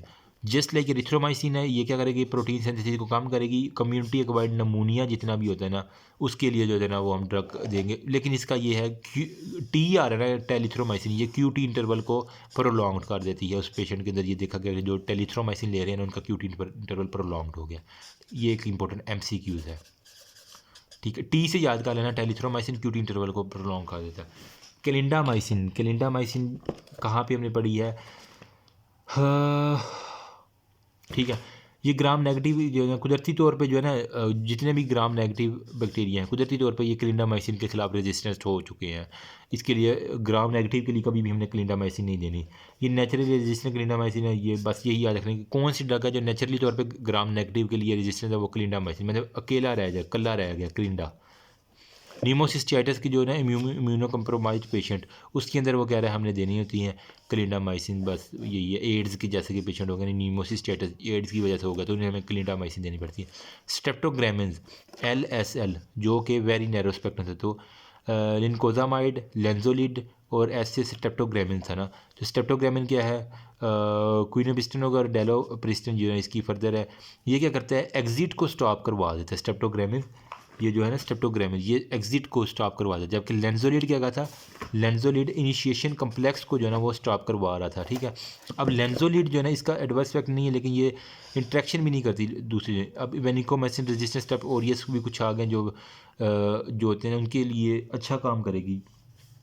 लेकिन इसका एडवर्स इफेक्ट पता क्या है, केमिकल फार्मूला ऑक्सोलिड अमाइंस जो है इसका कारण, इसकी वजह से जो है ना SSRA सीरोटोनिन जो सेलेक्टिव सीरोटोनिन रेजिस्टेंस जो है ना, इसकी वजह से फ्लशिंग हो जाती है। वो हमारे पास किसकी वजह से आ जाती है, लेंजोलिड की वजह से। अभी मैंने क्या क्या पढ़ाया, ये क्लोरामफेनिकोल 50S के ऊपर, 30S के ऊपर टेट्रासाइक्लिन, मैक्रोलाइड, एजिथ्रो, ठीक है। और ये सारे के सारे फिर लिनकोजामाइड पढ़ा है। स्ट्रेप्टोग्रामिन इनिशिएशन कम्प्लेक्स को लेंजोलिड रोकती है, स्ट्रेप्टोग्रामिन स्टॉप करती है एग्जिट को। ये कहानी हमने कर ली सारी की सारी। उसके बाद हमने ये सारे के सारा देखा, ठीक है। क्लासिफिकेशन देखी एंटी माइक्रोबियल निजेरिया के लिए, ठीक है। हमने जो है ना टेट्रासाइक्लिन के लिए जो क्या देखा था, सबसे पहले मैंने जो है ना वो क्लोरामफेनिकोल के बारे में बताना है। वो क्या कर रहा था, ग्रे बेबी GC से मैंने याद क्लोरामफेनिकोल, एक तो एप्लास्टिक एनीमिया और हमारे पास बोन मैरो सप्रेशन की वजह से एप्लास्टिक एनीमिया, इसके अलावा ग्रे बेबी सिंड्रोम GC, ठीक है, वो हो गया। टेट्रासाइक्लिन जो है ना दांतों के ऊपर एक्ट करती है, बच्चों को नहीं देनी। ये वजह क्या है, लीवर में ग्लूकोराइड ट्रांसफरेज नहीं होता। इसकी 4 क्लासेस थी, प्राइमरी, सेकेंडरी, सेलेक्टिव और टैजी क्या थे यार, प्राइमरी, सेलेक्टिव और टैजीसाइक्लिन था, ठीक है। तो प्राइमरी के अंदर हमने क्या कहा था, ये निमोनिया के लिए, सेकेंडरी के लिए सलार था, SALAR निमोनिक, सेलेक्टिव के लिए हमारे पास था माहल, और बाकी जो रह जाती है आखिर वाले टाइजीसाइक्लिन वो वर्सा और मरसा के लिए था। ये देखो कम्युनिटी एक्वायर्ड नमूनिया, पी से मैंने कहा था प्राइमरी, पी से नमूनिया, सेकेंडरी के लिए हमने कहा था सालार, ठीक है, SALAR, तो वो सारे का सारे लेप्टोस्पायरोसिस हो गया, क्रोनिक ब्रोंकाइटिस हो गया, और वो सारे के सारे। सिलेक्टिव के लिए हमारे पास क्या आती हैं, हमारे पास थी माहल, मेनिंगोकोकल कैरियर था, ठीक है, और इसकी वजह से हमारे पास एंटी डायूरेटिक है, वो सारे के सारे। और इसके अलावा टॉक्सिसिटी क्या थी टेट्रासाइक्लिन की, बोनी स्ट्रक्चर और टीथ, डिस्कलरेशन, ये इंपॉर्टेंट है। बाकी रीनल हो गया, फोटोसेंसिटिविटी, और वो तो आपने खुद लिखनी है ना। मैक्रोलाइड्स के अंदर क्या था हमारे पास, एजिथ्रोमाइसिन और क्लिथ्रामाइसिन था। ये 3 ड्रग्स मैंने कहा थे ना, ACE, ठीक है, ACE वो तो वो क्लिथ्रोमाइसिन था। एजिथ्रो और एरिथ्रो के बारे में हमने सारी की सारी डिस्कस की, कौन सी पहले देनी है कौन सी बाद में देनी है, अब बहुत बने। अच्छा, इसके लिए जो है ना इंटेस्टाइनल इरिटेशन हो गया, स्किन के ऊपर है ये ऑक्सीनोफिलिया, वो आपको पता है।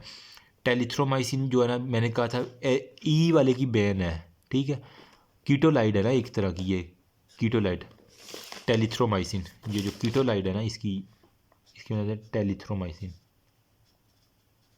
माइसिन, तो ये कीटोलाइड के अंदर जस्ट लाइक इसका एक्शन जो है ना वो एरिथ्रोमाइसिन की तरह होता है, बस ये बात आपने याद रखें, सेम एक्शन एज एरिथ्रोमाइसिन, ठीक है।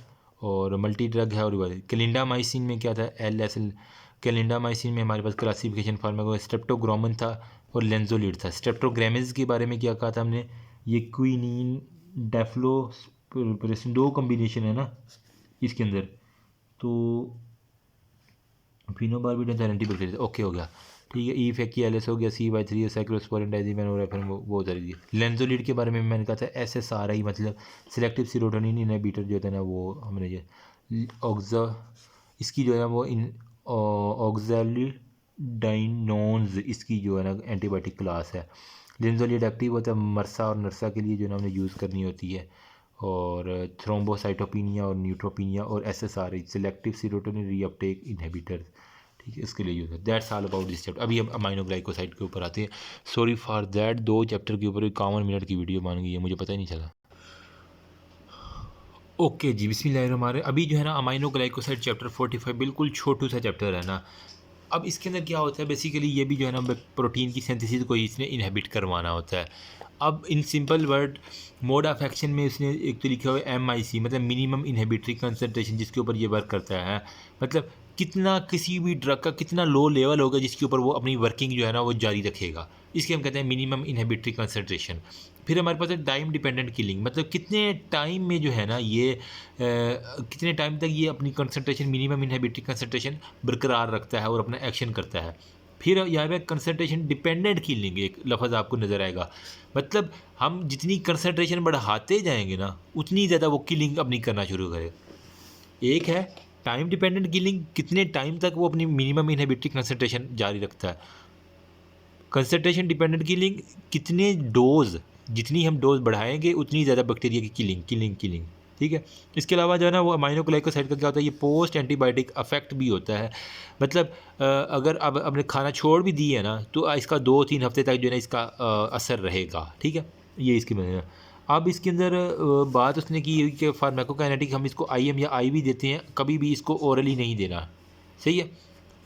मेटाबोलाइज होता है लीवर के अंदर, किडनी के अंदर एक्सक्रीट होता है, ये रिलेटेड होता है केराटिन का क्लियरेंस के अंदर। स्ट्रॉन्ग एक्शन है इसकी, सिर्फ एक डोज, मतलब अमाइनो है ना, तो मैंने याद किया था अमाइनो मतलब अम्मी एक ही होती है जो कि सारे घर को चलाती है, तो एक डोज इज़ प्रेफर्ड। क्या करती है, मिनिमम इनहिबिटरी डोज भी अपनी मेंटेन करती है, टाइम के अंदर भी काम करती है, ठीक है। तो मैंने वहाँ से सारे ये कंसेप्ट याद किया हुआ था। मोड ऑफ एक्शन क्या है, प्रोटीन सिंथेसिस को इसने रोकना है ना, तो 3 तरीक़ों से रोकेगी। या तो वो इनिशिएशन कम्प्लेक्स नहीं बनने देगी, या फिर हमारे पास जो कोडिंग है ना उसकी मिस रीडिंग करवा देगा, या फिर ये टर्मिनेशन के अंदर जो है ना वो ट्रांसलोकेशन ऑफ अमाइनो एसिड, जो ऊपर से अमाइनो एसिड आ रहा है ना उसके अंदर जो है ना वो डिफेक्ट सारे का सारा हो जाएगा, ताकि वो ट्रांसफर आर के साथ मिलने जा सके। अब अमाइनो ग्लाइकोसाइड को कह रहा है कि नो एक्शन ऑन एनारोबिक, माँ जो है ना वो उसको ऑक्सीजन की कमी के बगैर आप ज़िंदा नहीं रख सकते, ठीक है। मतलब ऑक्सीजन की कमी ना हो उस माँ को, तो एनएरोबिक बैक्टीरिया के खिलाफ अमाइनो अम्मी वाले जो है ना वो नहीं होगी। ये निमोनिक मैं बता रहा हूँ, साथ कैरी कर रहे हो ना मेरी बात को।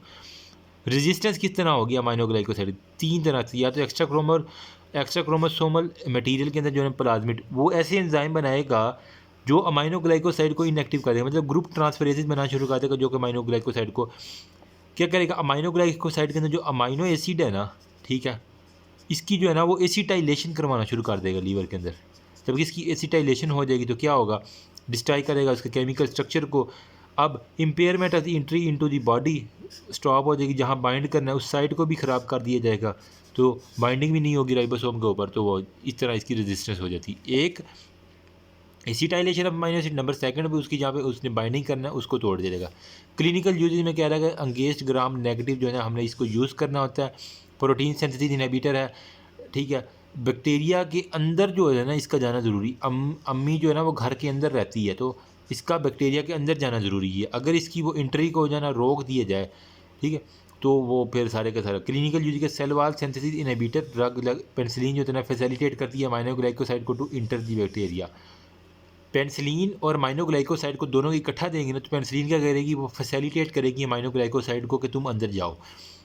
सिनर्जिक एक्शन होगी, मतलब एक ड्रग के साथ दूसरी ड्रग का एक्शन ऐड हो गया है, ठीक है, जिस तरह क्लेब्सिएला और शिगेला हो गया। पेनिसिलिन और amino acid for Pseudomonas action stoppage करवा देती है। स्ट्रेप्टोमाइसिन और पेनिसिलिन जो है वो इफेक्टिव फॉर कार्डाइटिस के लिए, टीबी के लिए और प्लेग के लिए वो कहता होती है।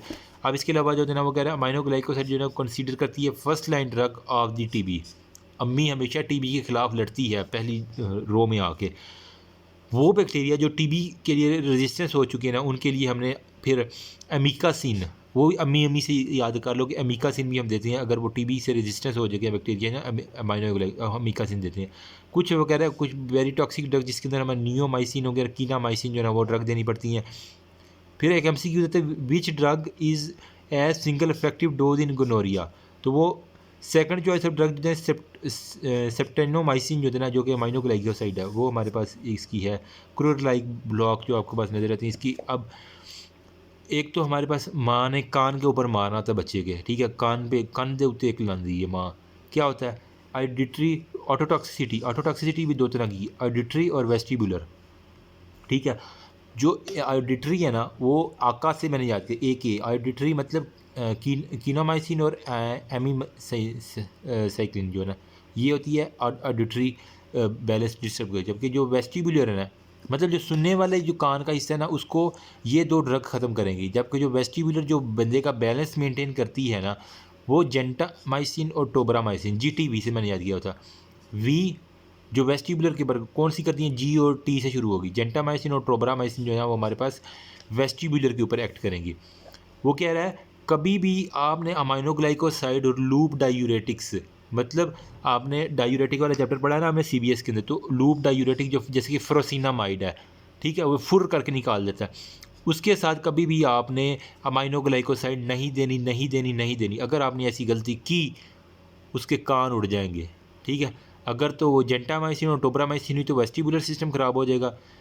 अगर उसको जो है ना वो एमिसिन हो गया या कीमामाइसिन हो गया ना तो वो उसके वेस्टिबुलर एडिटरी सिस्टम ख़राब हो जाएगा। अमूमन आपने सुना कि डॉक्टर ने दवाई दी थी इसलिए कान नहीं ख़त्म हो गए ना, ये वही होता है, डॉक्टर साहब ने अच्छी फार्मा नहीं पढ़ी होती। अल्लाह माफ़ करे, हर किसी के अल्लाह पर शुआ रखे, ठीक है। होता क्या होता है GFR में तब्दीलियाँ आ जाती हैं जिसकी वजह से ये टॉक्सिसिटी हो जाती है।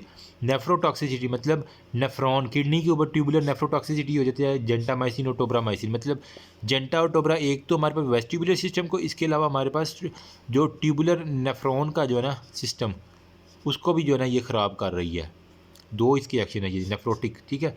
इसके अलावा न्यूरोमस्कुलर ब्लॉक में क्रूरेट लाइक ब्लॉक बनाती है, स्किन के ऊपर डर्माटाइटिस करवा देती है। तो बस ये था सारा अमाइनो ग्लाइकोसाइड के बारे में। होप सो आइडिया हो गया होगा। अमाइनो ग्लाइकोसाइड बैक्टीरियासाइड इनहिबिटर है, ठीक है। पहले मैंने कंसंट्रेशन डिपेंडेंट किलिंग बताया, फिर मैंने टाइम डिपेंडेंट किलिंग आपको कंसेप्ट बता दिया, ठीक है। और एफिशिएंसी जो है ना इसकी मैंने कहते हैं सिंगल लार्ज डोज जो थे ना अम्मा जी अकेली जो है ना। ऑक्सीजन डिपेंडेंट ट्रांसपोर्ट होती है, ऑक्सीजन की कमी में ये काम नहीं करती। और 30S राइबोसोमल सब यूनिट 3 वेज में या तो ये इनिशिएशन कम्प्लेक्स नहीं बनने देती, या फिर ये मिस रीडिंग करवा दी, या फिर ट्रांसलोकेशन ऑफ अमाइनो एसिड जो है ना उसके अंदर वो तब्दीली ला देती है। क्लिनिकल यूजेज में gram negative rod, gentamicin, tobramycin हो गया और अमीकासिन मैंने बता दिए हैं, ठीक है। ये देखो यहाँ पे आपको वो सारी का सारा एक्शन नज़र आ रहा होगा। इसके अलावा जो है ना क्लेब्सिएला के बाद स्ट्रेप्टोमाइसिन जो होता है ना वो पेनिसिलिन इंटेरोकोकल स्ट्रेप्टोमाइसिन और कम्बिनेशन ऑफ दी पेनिसिलिन, यहाँ पे मैंने बताया ना स्ट्रेप्टोमाइसिन और पेनिसिलिन का कम्बिनेशन किसके लिए यूज़ करते हैं? कार्डाइटिस के लिए। तो वही ये बात इसने यहाँ पे लिखी हुई है, स्ट्रेप्टोमाइसिन और कम्बिनेशन ऑफ पेनिसिलिन जो है ना वो हमारे पास एंटीरोकोकल कार्डाइटिस के लिए यूज़ की जाती है, प्लेक हो गया और इसके लिए माइकोबैक्टीरियम ट्यूबरकुलोसिस के लिए स्ट्रेप्टोमाइसिन और नियोमाइसिन और कीमोमाइसिन जो है टॉक्सिक होती है। टॉक्सिसिटी में स्ट्रेप्टोमाइसिन जो था वो हमारे मैनोसेग्री होगा गोनोरिया वगैरह के लिए। टॉक्सिसिटी में ऑटोकान के ऊपर जो है ना वो जीटीबी वेस्टिबुलर के लिए जेंटामाइसिन और टोब्रामाइसिन, ठीक है। तो एमिकासिन और केमिसासिन जो होते हैं ना वो हमारे पास ऑडिटरी को करती है, जबकि हमारे पास वेस्टिबुलर के जेंटामाइसिन और टोब्रामाइसिन ये सारी की लाइन वो लिखी हुई है। फिर हमारे पास ऑटोटॉक्सिसिटी करवा देती है, ठीक है। और डिसफंक्शन हो गया रीनल के ऊपर कभी भी लूप डायूरेटिक्स के साथ आपने नहीं देनी, क्या होगा इसकी वजह से ऑटोटॉक्सिसिटी हो जाती है। ये उसने कहानी लिख दी। नेफ्रोटॉक्सिन नेफ्रॉन के ऊपर जो है ना वो सारी की सारी जेंटामाइसिन और टोब्रामाइसिन जीटीबी जो है ना वो, ठीक है। फिर मैंने कहा था न्यूरोमस्कुलर ब्लॉकेज में क्रूरेट लाइन ब्लॉक जो होता है ना में अकर एज हाई डोज हो गया, ठीक है। स्किन के ऊपर एलर्जिक रिएक्शन। तो दैट्स ऑल अबाउट, इस चैप्टर में इतना ही था। अभी हम आ जाते हैं सल्फोनामाइड, ट्राइमेथोप्रिम और फ्लोरोक्विनोलोन के बारे में। ओके जी, अगेन वेलकम। तो अभी चैप्टर 46 है जिसमें सल्फोनामाइड, ट्राइमेथोप्रिम हो गया और फ्लोरोक्विनोलोन, इनकी थोड़ी सी बात डिस्कस कर लेते हैं, ठीक है। जो हमारे पास होते हैं ना एंटी मेटाबोलाइट, सल्फोनामाइड, ट्राइमेथोप्रिम हो गया, ट्राइमेथोप्रिम सल्फा मेथोक्सोल हो गया और नैरो स्पेक्ट्रम हो गया। बट अच्छा, सल्फोना में एफ आ रहा है ना, ठीक है। तो मतलब ये फोलिक एसिड जो है ना सिंथेसिस, इसको इन्हें इनहेबिट करना है। डीएनए सिंथेसिस स्टॉप करवानी ना, तो किस तरह करवानी कि इसने फोलिक एसिड की जो है ना वो सिंथेसिस भी नहीं होने देनी। मैंने यूँ याद किया हुआ, सल्फोनामाइड ट्राइमेथोप्रिम स्टॉप करते bacterial folic acid synthesis, purine और पैरामिडीन नहीं बनेगा तो डीएनए नहीं बनेगा, ठीक है। फोलिक एसिड डीएनए की सिंथेसिस के लिए ज़रूरी है ना, इंसानों में भी बैक्टीरिया में भी। तो वही है, जब वो नहीं बनेगा, नाइट्रोजनस बेस नहीं होगी हमारे पास, डीएनए सिंथेसिस नहीं, सिंपल। सल्फोनामाइड और ट्राइमेथोप्रिम, इन दोनों में फ़र्क थोड़ा सा देख लें एक्शन में। एसिडिक यूरिन के अंदर सल्फोनामाइड जो है ना सॉल्युबिलिटी कम हो जाती है, सो डिक्रीज इन एक्सक्रीशन। अगर हमने सल्फोनामाइड किसी बंदे को ज़्यादा मिल गई है ना, तो उसके निकालने के लिए जो है ना वो, अगर उसका यूरिन जो है ना, हमें अल्कलाइन ऐसी ड्रग देनी पड़ेगी कि उसका यूरिन जो है ना वो एसिडिक से अल्कलाइन पीएच के अंदर चला जाए, तो फिर ही हम जो है ना उसको निकाल सकेंगे। शॉर्ट एक्टिंग सल्फाक्सोल हो गया, सल्फामेथाजोल मीडियम हो गया, सल्फाक्साडीन हो गया ना, वो हमारे पास लॉन्ग एक्टिंग होता है। जबकि ट्राइमेथोप्रिम में जो है ना वो क्या करती है, ये एसिडिक यूरिन के अंदर जो है ना वो निकल सकती है, वेजाइनल डिस्चार्ज के अंदर भी, और जो प्रोस्टेटिक सिक्रीशन है ना उनके अंदर जो है ना इनकी सिक्रीशन ज़्यादा, मतलब ये एसिडिक मीडियम में अच्छा जो है ना वो आराम से निकल जाएगी, जबकि ये बेसिक मीडियम में निकलेगी, ठीक है। ये बेसिस से रिलेटेड है, बेस में ऐसा आ रहा है तो सल्फोनामाइड में ऐसा आ रहा है, तो वहाँ से याद किया था मैंने। अच्छा, अब मोड ऑफ एक्शन क्या है। टेट्राहाइड्रोफोलिक एसिड जो होता है ना, आपको पता है कि फोलिक एसिड की एक्टिव फॉर्म है, ठीक है। पैरा अमाइनो बेंजोइक एसिड जो है ना वो डाईहाइड्रोफोलिक एसिड में बनता है, डाईहाइड्रो टेट्राहाइड्रोफोलिक एसिड में, उससे फिर प्यूरिन बनता है, प्यूरिन से DNA. Para amino benzoic acid से डाईहाइड्रो जो फोलिक एसिड बनता है ना वो होता है डाईहाइड्रो प्रोटीएज सिंथेज की वजह से, सिंथेज एंजाइम जो है ना बनाता था। फिर यहाँ से डाई से टेट्राहाइड्रो बनने के लिए डाईहाइड्रोफोलेट रिडक्टेज हमारे पास आता है, ठीक है। फिर प्यूरिन बनता है, फिर डीएनए। तो ये क्या करता है, ये हमारे पास सल्फोनामाइड, ये जो सिंथेज एंजाइम है इसके ऊपर एक्ट करता है, ट्राइमेथोमिम जो रिडक्टेज एंजाइम है इसके ऊपर एक्ट करके इसकी सिंथेसिस रोक देता है। तो इस तरह जो है ना हमारे पास डीएनए की सिंथेसिस स्टॉप हो जाती है। अब ह्यूमन में भी तो यही प्रोसेस चल रहा है डीएनए में, ठीक है। ह्यूमन में भी फिर क्या होगा, डीएनए की सिंथेसिस नहीं होगी, जिसकी वजह फोलिक एसिड डेफिशिएंसी हो सकती है, ठीक है। तो हम क्या करते हैं, फिर ह्यूमन को बाहर से जो है ना वो, जब जिस बंदे को हम सल्फोनामाइड दे रहे हैं या फ्लोरोक्विनोलोन ट्राइमेथोप्रिम दे रहे हैं, उसको जो है ना हम बाहर से जो है ना वो फोलिक एसिड की गोलियां, जो कि टेट्राहाइड्रोफोलिक एसिड, बाहर से हमने खाने के लिए देनी होती है, ताकि तुम बाहर से खाओ, तुम्हारा डायरेक्ट टेट्राहाइड्रोफोलिक एसिड बने, ताकि ये अपना एक्शन बैक्टीरिया के ऊपर चलता रहे। इंसानों के पास टेट्राहाइड्रोफोलिक एसिड है, वो डायरेक्ट प्यूरिन और डीएनए अपना बनाता रहे। सिर्फ हमने बैक्टीरिया को तोड़ना है, इंसानों के डीएनए को नहीं तोड़ना। तो इस कहानी में आपको ये सारा, ये टेबल आपको फिंगर टिप्स पे ना, पैरामाइनो बेंजोइक एसिड से हमारे पास डाई हाइड्रोफोलिक एसिड, टेट्राहाइड्रोफोलिक एसिड और फिर प्यूरिन और प्यूरिन। यहाँ पे सिंथेज को सल्फोनामाइड, ऐसे सिंथेज एस को सल्फोनामाइड करता है। ट्राइमेथोप्रिम जो होता है ना वो हमारे पास रिडक्टेज एंजाइम जो होता है ना, इसको, नज़र आ रहा है यार इसके फोकस, ठीक है। तो ये हमारे पास जो है ना रिडक्टेज को ट्राइमेथोप्रिम जो है ना वो होप सो अब ये आपको नहीं बोलेगा इंशाल्लाह। अच्छा, अब जो होता है ना वो रेजिस्टेंस किस तरह वो इफ्लेक्स पंप अपने अंदर मोटरें लगा लेते हैं बैक्टीरिया, तो इनको जो है ना वो निकाल के बाहर मारना शुरू कर देते हैं। प्लाज्मिड होता है जिसके अंदर जीन की जो है ना वो रेजिस्टेंस आना शुरू कर देती है, जिसका पैरामाइनो बेंजोइक एसिड के अपने अंदर जो है ना वो प्रोडक्शन कम कर लेता है। ठीक है, पैरामाइनो बेंजोइक बैक्टीरिया अपने अंदर जो है ना पैबा की जो है ना वो कम कर लेता है। अब सल्फोनामाइड और ट्राइमेथोप्रिम के बारे में थोड़ा सा क्यों किन के लिए ग्राम पॉजिटिव और नेगेटिव दोनों के लिए यूज़ किया जाता है। वाइड स्पेक्ट्रम में यूटीआई, ऑक्यूलर आई के इन्फेक्शन या बर्न इन्फेक्शन में ना सिल्वर सल्फाडाइजोन, ये इंपॉर्टेंट एमसीक्यूज है। ठीक है, बर्न के पेशेंट में हम ये यूज़ करेंगे। इसके अलावा अल्सरेटिव टॉक्सिसिटी के लिए या टॉक्सोप्लाज्मोसिस के लिए सल्फा, जबकि ट्राइमेथोप्रिम और जो है ना वो रिस्पायरेटरी ईएनटी और यूटीआई जो और एड्स के पेशेंट में हीमोफिलस और नीमोसिस्टाइटिस, एरोमिनस हाइड्रोफिलस, इनके लिए जो है ना वो बैकअप ड्रग के तौर पे, कॉलरा और टाइफाइड के अंदर बैकअप ड्रग के तौर पे हम ये यूज़ करते हैं।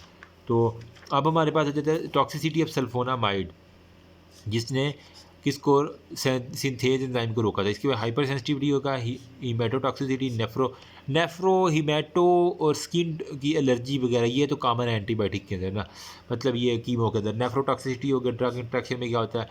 अच्छा, वो कह रहा है कि ऐसा पेशेंट जिसके अंदर ना हम सल्फोनामाइड भी दे रहे हैं, मेथोट्रेक्सेट भी दे रहे हैं और वारफेरिन भी दे रहे हैं ना, ठीक है, तो अब इसके अंदर जो है ना रिसेप्टर इनका एक ही है, जो सल्फोन मुकाबला होगा इन तीनों ड्रग के। ये कैंसर कीमोथेरापी चल रही है, ये प्लेटलेट की थेरापी चल रही है और हमने साथ एंटीबायोटिक भी दे दी है उसको।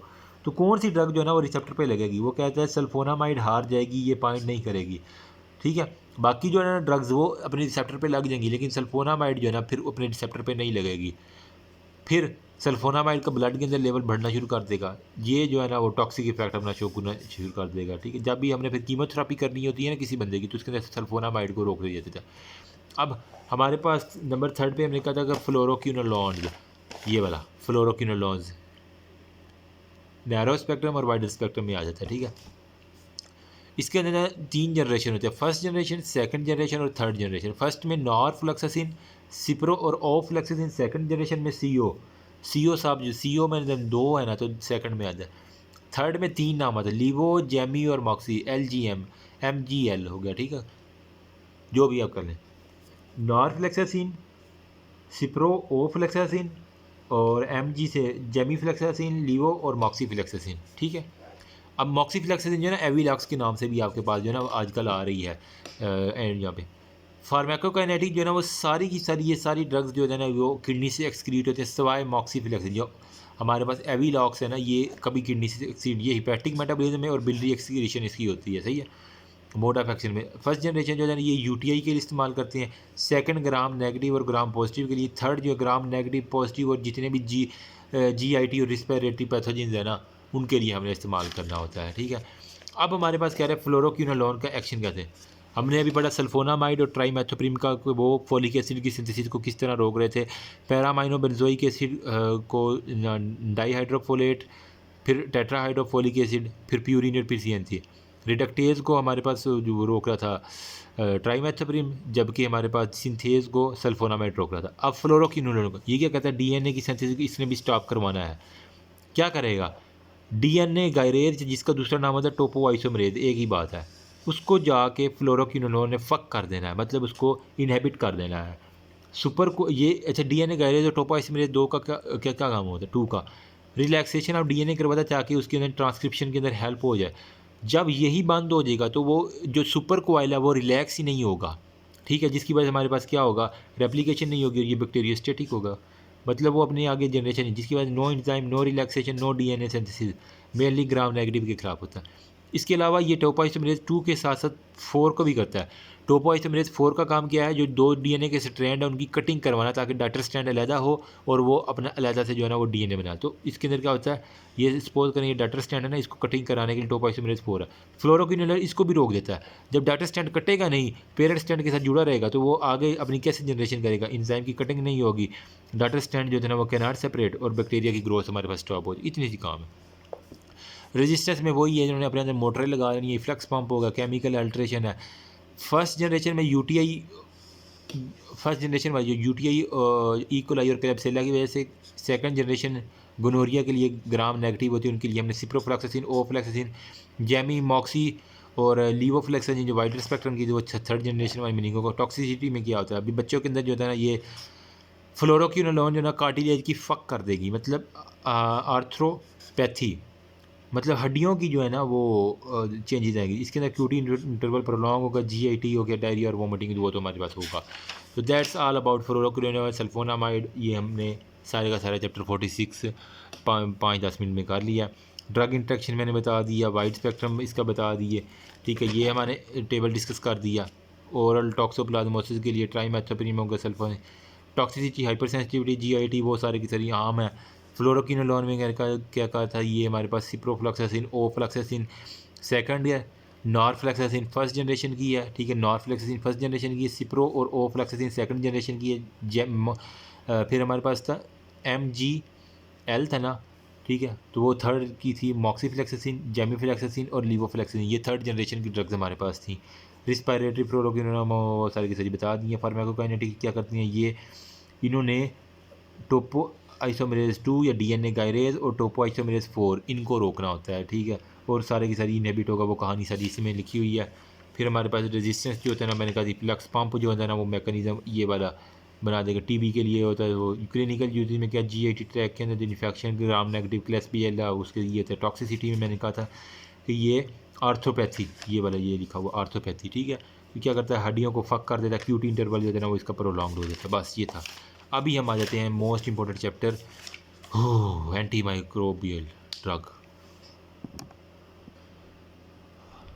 ओके जी, अगेन वेलकम, बिस्मिल्लाह हमारे। अभी जो है ना हम एंटी माइक्रोबैक्टीरियल ड्रग्स जो होता है ना, ठीक है, उसको डिस्कस करेंगे जी। अमूमन जो TB वाली होती है ना, वो आपकी ज़्यादा इंपॉर्टेंट है, जो कि वाइवा के लिहाज से बहुत बहुत बहुत इंपॉर्टेंट है।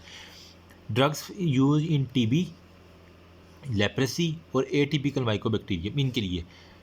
TB के लिए फर्स्ट लाइन ड्रग होगा आइसोनियाज़िड, रिफेम्पिन, एथेनब्यूटोल और पैरादिनामाइड, या स्ट्रेप्टोग्राम, एक ही बात होगी। सेकंड में एमिकासिन, केमिकासिन वगैरह वो सारी, एथिनो और P अमाइनो सैलिसाइक्लेट जो होता है ना, वो आपने कैप से याद करना है। C से सिप्रोफ्लॉक्सासिन, A से एमिकासिन, P से P अमाइनो सैलिसाइक्लेट हो गया, और E से एथाइनोमाइड जो होता है ना, ये हो गया। Drug use in leprosy, leprosy के अंदर जो होता है ना वो एसीडेप्सोन हो गया, डेप्सोन हो गया, और रिफेम्पिन हो गया। रिफेम्पिन बहुत इंपॉर्टेंट ड्रग है यार, ठीक है। इसके लिए ADCR मतलब अल्लाह दिता जो था ना वो CR था उसके लिए, लेप्रेसी, ठीक है। फिर हमारे पास ड्रग यूज एटिपिकल के लिए एजिथ्रोमाइसिन और क्लैरिथ्रोमाइसिन, ये ऑलरेडी हम डिस्कस कर चुके हैं। एजिथ्रो और क्लैरिथ्रोमाइसिन, एजिथ्रो था, फिर E से था एरिथ्रो, एजिथ्रो और कैरिथ्रो। E और C वाले आलमोस्ट सेम थे। A वाला जो मैंने कहा था खाने से पहले खाते हैं, E वाला जो होता है ना वो खाने के बाद खाते हैं। ये ब्लड और टिश्यू में रहता है, ब्लड में और प्लाज्मा में रहता है, जबकि ये टिश्यू में। इसका हाफ लाइफ 6 घंटे था, इसका हाफ लाइफ 2 से 4 दिन था। ये क्या करता था, मोर टॉक्सिक है और नैरो स्पेक्ट्रम है, ये लेस टॉक्सिक है। ये क्या करता है, साइटोक्रोम P450 के ऊपर एक्ट करता है, ये एक्ट नहीं करता, इसलिए ये टिपिकल माइक्रोबैक्टीरियम के लिए। ये कहानी ख़त्म होगी ना। अब हमारी रह गया ड्रग यूज लेप्रेसी और TB के लिए। देखो TB बेसिकली क्या है, एसिड फास्ट है ना, आपने बैक्टीरियोलॉजी अब पढ़ ली होगी अल्हम्दुलिल्लाह, मुझे लग रहा है कि आपको आती होगी ना, जितनी मैंने पढ़ा दी है ना। पिंक कलर रॉड जो होते हैं ना जी, इसके अंदर माइक्रोबैक्टीरियम लेप्रेजिसिम जजाम। अच्छा, फर्स्ट लाइन ड्रग में क्या है, निमोनिक है, इरम, इरम एक लड़की का नाम है ना, तो IRE, ठीक है। प्लीज़ इसी तरह ही याद कीजिएगा, ये ना हो कि नीचे वाली ड्रग ऊपर, जो इंपॉर्टेंट ड्रग है वो सबसे ऊपर। आइसोनियाज़िड, रिफेम्पिन, एथाम्ब्यूटोल और पैरादिनामाइड या स्ट्रेप्टोमाइसिन एक ही बात है, ठीक है। ये 4 ड्रग्स आपको फिंगर टिप्स में आनी चाहिए। इसके अलावा जो सेकंड अगर इसकी जो चॉइस है ना, वो एमिकासिन हो गया, ठीक है, सिप्रोफ्लॉक्सासिन हो गया, एथाम्नामाइड हो गया, और P अमाइनो मतलब कैप से सिप्रोफ्लॉक्सासिन, एमिकासिन, P अमाइनो सैलिसाइक्लेट हो गया, और E से हमारे पास एथानोमाइड हो गया, इथेनोमाइड हो गया, ठीक है। तो ये हमारे पास सेकंड लाइन। आपको अल्टरनेटिव, अगर आप अच्छा डॉक्टर बनना चाहते हैं तो आपको अल्टरनेटिव ड्रग भी आनी चाहिए, और ये MCQs और SCQs में आती हैं। अब आइसोनियाज़िड जो है ना वो पहली ड्रग जिसको IREM इरम से ना, तो आइसोनियाज़िड जो है ना वो सबसे पहली ड्रग आई वाली है। ये सिर्फ उन लोगों को, सिर्फ हमने आइसोनियाज़िड कब देनी है, सिर्फ एक गोली वो तब देनी है जब किसी टीबी के पेशेंट के साथ कोई बंदा, उसका हेल्पर, कोई नर्स या फिर उसका कोई रिश्तेदार या उसकी बीवी जो है ना वो टीबी वाले पेशेंट की जो है ना वो केयर कर रही है, तो उसको हम बीवी को भी दे, क्योंकि उसके कॉन्टैक्ट हिस्ट्री पॉजिटिव है। आपको पता है ये ड्रॉपलेट्स इन्फेक्शन हो जाए तो बहुत गंदा खतरनाक। Inhibitor of mycolic acid synthesis है, ठीक है। मतलब बैक्टीरिया जो टीबी वाले बैक्टीरिया उसके अंदर जो है ना माइकोलिक एसिड बनता है, जो कि ग्रामस्टीन के से रेजिस्टेंस होता है ना, तो माइकोलिक एसिड की सिंथेसिस को हमने रोकना है, तो हमने उसको रिफेम्पिन आइसोनियाजिड देनी है, सॉरी रिफेम्पिन कह रहा हूँ, ठीक है। आइसोनियाजिड दे देंगे तो सेल वाल की सिंथेसिस नहीं होगा और बैक्टीरिया वैसे मार जाएगा, ईजी हो गया। अब ये हाई लेवल रेजिस्टेंस भी हो सकती है, लो लेवल भी रेजिस्टेंस हो। अब changing the target enzyme no isoniazid action होगा, वो माइकोलिक एसिड बना रहे हैं अपने, क्या कहते हैं, वो अपनी शक्ल को तब्दील करना शुरू कर देती है ना, फिर इस वजह से रेजिस्टेंस आना शुरू कर देती है बैक्टीरिया, टीबी के बैक्टीरिया। माइकोबैक्टीरियम ट्यूबरकुलोसिस जो है ना वो सेल के अंदर जाके एक्शन करता है, इंट्रासेलुलर इसका इन्फेक्शन होता है, आपको पता ही है। सो ड्रग को भी हमें अंदर ही पहुंचाना है सेल के अंदर, तो क्या होगा, आइसोनियाजिड को ना पहले इनएक्टिव फॉर्म होती है ना, हम खाते हैं वो इनएक्टिव फॉर्म होती है, तो कैटालेज पर ऑक्सीडेज एंजाइम आता है जो उसको एक्टिव आइसोनियाजिड में कन्वर्ट करता है सेल के अंदर। अब बैक्टीरिया क्या करती हैं, जो कैटालेज पर ऑक्सीडेज को जो है ना वो कोड करता है जीन कैट जी, उसको जाके जो है ना वो इनएक्टिव कर देते हैं बैक्टीरिया, जिसकी वजह से रेजिस्टेंस पैदा हो जाती है उस बैक्टीरिया के खिलाफ। इन सिंपल कहानी बता रहा हूँ मैं। इनएक्टिव हमने आइसोनियाजिड खाई ना, उसने कैटालेज पर ऑक्सीडेज की मौजूदगी में एक्टिव फॉर्म में कन्वर्ट होना और बैक्टीरिया के खिलाफ एक्शन करना है। बैक्टीरिया बड़े सियाने, उन्होंने कहा ये कैटालेज पर ऑक्सीडेज को बना कौन रहा है, कैट जीन। ये कैट जीन के ऊपर जो है ना वो जाके एक्ट करते हैं और इस कैट जीन को रोकते हैं, इसकी एक्टिवेशन नहीं होती तो हमारे पास जो है ना वो कैटालेज पर ऑक्सीडेज नहीं बनता, तो इनएक्टिव फॉर्म में हम जितनी मर्जी सिप्रोफ्लॉक्सिन खाएं हमें असर ही नहीं होगा। तो ये कहानी है सारी की सारी। अब आइसोनियाजिड की जो है ना वो एसिटाइलेशन लीवर के अंदर होती है, जिसके अंदर वो इनएक्टिव हो गए, फिर हम लीवर के ज़रिए जो यूरिन के ज़रिए जो एक्सक्रीट कर लेते हैं, ऐसी बात है ना। अब हर वक्त तो आइसोनियाजिड को ख़त्म भी तो करना है। कुछ हमारे पास फास्ट एसिटाइलेटर होते हैं, कुछ स्लो एसिटाइलेटर। फास्ट 1 घंटे से 90 मिनट के अंदर अंदर एशिया के जो लोग होते हैं, यूरोप के लोग जो होते हैं ना वो कहते हैं स्लो एसिटाइलेटर, वो 3 से 4 जो होता है ना वो डेज में 3 से 4 घंटे लगाते हैं, ये 1 घंटे में, ये 3 से 4 आवर में लगती हैं। क्लिनिकल यूज आइसोनियाजिड के फर्स्ट लाइन का फास्ट है, यूज इन कॉन्टैक्ट हिस्ट्री जिसकी पॉजिटिव हो। अच्छा, अब ये जो खा रहे हैं ना ज़्यादा ज़्यादा ज़्यादा ज़्यादा, सपोज करें इसका लेवल ज़्यादा, तो ये न्यूरोटॉक्सिक है, दिमाग के ऊपर असर करेगा, मसल ट्विचनेस होगी, रेस्टलेसनेस होगी। विटामिन B6 जो होता है ना हमने लाजमी कम हो जाता है ना इस टीबी वाले पेशेंट के लिए, तो आप देखेंगे उसको जो है ना वो 25 से 50 मिलीग्राम पर डॉक्सन जो है ना ओरली हम देते हैं, ठीक है, ताकि वो उसको विटामिन B6 की डेफिशिएंसी ना हो। अगर इसकी डेफिशिएंसी होगी हमारे पास मसल ट्विचनेस होगी और रेस्टलेस आना शुरू हो जाएगी, इस वजह से हमने B6 की डेफिशिएंसी नहीं होगी। डेली बेसिस पे 25 से 50 ग्राम, ये MCQs है। हेपेटोटॉक्सिसिटी होती है, अदर जो है ना मेटाबॉलिज्म कम होगा, ग्लूकोज 6 फास्फेट डीहाइड्रोजिनेज जो है ना उसकी डेफिशिएंसी हीमोलिसिस होना शुरू हो जाएगी, जिसकी वजह डिस्ट्रक्शन ऑफ दी RBCs आएगी। और SLE जो है ना सिस्टेमिक लूपस एरिथ्रोमाटोसिस वाली जो है ना सिम्टम्स इसके अंदर आना शुरू हो जाएगी। अब हमारे पास रिफेम्पिन IREM, आइसोनियाजिड कर लिया। अब R वाले का, आइसोनियाजिड का हमने क्या किया, इनएक्टिवेटेड को एक्टिवेटेड फॉर्म में कन्वर्ट करते हैं, कैटालेज परऑक्साइड KHG की सारा का सारा, और विटामिन B6 देना पड़ता है, जबकि नेफ्रोटॉक्सिसिटी हो सकती है या मसल ट्विचनेस। अब है रिफेम्पिन R है, तो इसके अंदर DNA डिपेंडेंट RNA पॉलीमरेज जो अंदर इसको इनहिबिट करता है, जबकि रेप्लिकेशन ऑफ जीनोम यूनिटी तो बैक्टीरिया सीडेल हो गया। बैक्टीरिया ने ऐसे बना DNA डिपेंडेंट RNA पॉलीमरेज की मॉर्फोलॉजी को तब्दील कर लिया, ठीक है। तो अब बैक्टीरिया ने इनके खिलाफ भी रेजिस्टेंस किसी पैसे करनी है, उन्होंने DNA डिपेंडेंट RNA पॉलीमरेज की शक्ल ही तब्दील कर ली। रिफेम्पिन उनको रिकोगनाइज नहीं करेगा, तो ये यूरिन के अंदर आ जाए। अब यूरिन कलर जो है ना वो ऑरेंज आना शुरू हो जाएगा, जिस तरह होता है ना माल्टा या फेंटा जो कोल्ड ड्रिंक है वो हो, और अगर आप रिफेम्पिन जो बंदा खा रहा है उसका यूरिन देखे तो बिल्कुल फ़र्क नहीं होगा उनके अंदर, जिस तरह ऑरेंज कलर यूरिन उसको आना शुरू कर दिया जाए। आल्सो फर्स्ट लाइन ड्रग है, अगर आइसोनियाजिड की रेजिस्टेंस हो तो रिफेम्पिन दे दो, ठीक है। अगर पहले वाली ड्रग की रेजिस्टेंस होगी है ना तो हम दूसरी ये ड्रग दे देंगे, चेंजिंग ड्रग, ताकि कॉन्टैक्ट हिस्ट्री जो जिसकी पॉजिटिव है ना उसके लिए। लेप्रेसी पेशेंट में भी जो कह रहा है कि हमने जिज़ाम जो होता है ना रिफेम्पिन देनी होती है, बाकी अगर बाकी के खिलाफ होगा। डिले रेजिस्टेंस कहता है सीवियर इन्फेक्शन मरसा और नरसा वाले, लेकिन इसकी जो रिफेम्पिन की टॉक्सिसिटी है वो है स्किन रैशेज है, न्यूट्रोपीनिया है, मतलब न्यूट्रोफिल कमी हो गया, थ्रोम्बोसाइटोपिनिया प्लेटलेट की कमी हो जाती है, और फ्लू लाइक सिंड्रोम जो है ये इंपॉर्टेंट है, ये इंपॉर्टेंट MCQ था। फ्लू लाइक सिंड्रोम जो है ना रिफेम्पिन की वजह से, RF से याद कर लो ना, रिफेम्पिन में फ्लू लाइक, और प्रोटीन और यूरिया, यूरिन में प्रोटीन है, इसके अलावा inducer of the drug metabolising enzyme, इसके बिल्कुल मतलब रिफेम्पिन क्या करता है, ये इंड्यूस करवाता है एंजाइम को। आइसोनियाजिड क्या करता है, एंजाइम कैटालेज पर ऑक्सीडेज को इंड्यूस नहीं करवाता, तो ये बिल्कुल इसकी उल्टा ये एक्शन है आइसोनियाजिड में। फिर हमारे पास IRE है ना, एथान ब्यूटाल, इसका क्या एक्शन है, ई से आप याद करोगे, इसका आई के ऊपर ज़्यादा इफेक्ट है, आई की टॉक्सिसिटी के लिए। ये बहुत MCQ बार बार आया हुआ है। बैक्टीरियोस्टेटिक है, फर्स्ट लाइन ड्रग में inhibitor of the cell wall synthesis है, ठीक है। अर्बाइनोगलैक्टेन जो है ना सेल वाल के अंदर होता है, तो ये क्या करता है, ड्रग इनहिबिट करता है जीन दैट इनकोड अर्बाइनोसक्सिनाइल अर्बाइनोनाइल ट्रांसफरेज को, ठीक है, जिसकी वजह अर्बाइनोगलैक्टेन नहीं बनता सेल वाल के अंदर, तो वो बन जाता है, ठीक है।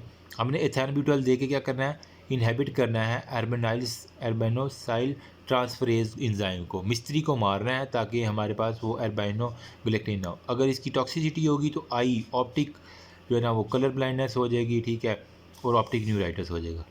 हो गया, समझ आ गई ना एथानब्यूटॉल की। हमने मिस्त्री को मारना है जो कि अर्बाइनोसाइल ट्रांसफरेज मिस्त्री है। अब लास्ट वाली फोर्थ वाली पैरादिनामाइड IR इरम पी, ठीक है, पैरादिनामाइड, ये क्या करता है, ये एंजाइम जो है ना बैक्टीरिया खुद बता रहा है कि पैरादिनामाइड जो इस ड्रग के एक्टिव करेगा ना, ठीक है, बैक्टीरिया स्टॉप करते सिंथेसिस ऑफ द पैरादिनामाइड एंजाइम को। पैरादिनामाइड बैक्टीरिया के अंदर जो है ना पैरादिनामाइडेज एंजाइम होता है, ये ड्रग वो जाके ना इनहिबिट कर देगी, इस पैरादिनामाइडेज एंजाइम को इनहिबिट करेगी, जिसकी वजह से हमारे पास सारी की सारी वो बैक्टीरिया की सिंथेसिस स्टॉप हो जाएगी। तो इसकी अगर रेजिस्टेंस हो जाए तो टॉक्सिसिटी हो जाए तो नॉन गाउटी पॉलीआर्थरेल्जिया हो जाता है, ठीक है। सारे जॉइंट में पेन होता है लेकिन उसके अंदर आपका यूरिक एसिड जो है ना वो नॉर्मल रहता है। तो ये भी एक MCQs था कि पैरादिनामाइड की वजह से जो है ना वो जो गाउटी आर्थराइटिस होता है, नॉन गाउटी आर्थराइटिस होता है, ठीक है, ये इंपॉर्टेंट है। पैरों में मैंने यूज आ जाता है, पैरों में जो है ना वो आर्थराइटिस हो जाता है लेकिन वो नॉन गाउटी होता है, ठीक है। इसके अलावा प्रेगनेंसी में कॉन्ट्राइंडिकेटेड, या फिर पैरादिनामाइड अगर नहीं मिली तो हम स्ट्रेप्टोमाइसिन भी दे सकती है, ये लाइफ थ्रेटनिंग TB के अंदर देते हैं, अमाइनोग्लाइकोसाइड ड्रग है, ठीक है, और ये भी नॉन गाउटी पॉली एथरेल्जिया वो करवा देती है। यार एनर्जी बिल्कुल डाउन हो गया, 1 घंटा और मुझे कितना हो गया, 20 मिनट हो गए। अच्छा, एनीवेज अब हमारे पास आ जाता है सेकंड लाइक जो अल्टरनेटिव ड्रग हमने करनी है। आइसोनियाजिड की हमने, जो कि कैटालेज पर ऑक्सीडेज को कैट-G, ठीक है, उससे रिलेटेड था। रिफेम्पिन की IR था रिफेम्पिन, ठीक है। उसके बाद रिफेम्पिन क्या कर रही थी हमारे पास, वो सारे के सारा कनेक्शन कर रही थी, ऑरेंज कलर यूनिट बता रही थी, रेप्लिकेशन DNA R आ रहा था, DNA डिपेंडेंट RNA पॉलीमरेज। फिर हमारे पास था एथाम्ब्यूटाल आई के ऊपर एक्ट करती है, अर्बेनाइल जो हमारे पास होता है ना ट्रांसफीरेज, उसकी जो है ना वो इनकोड कर रही थी, उसको इनहिबिट करवा रही थी।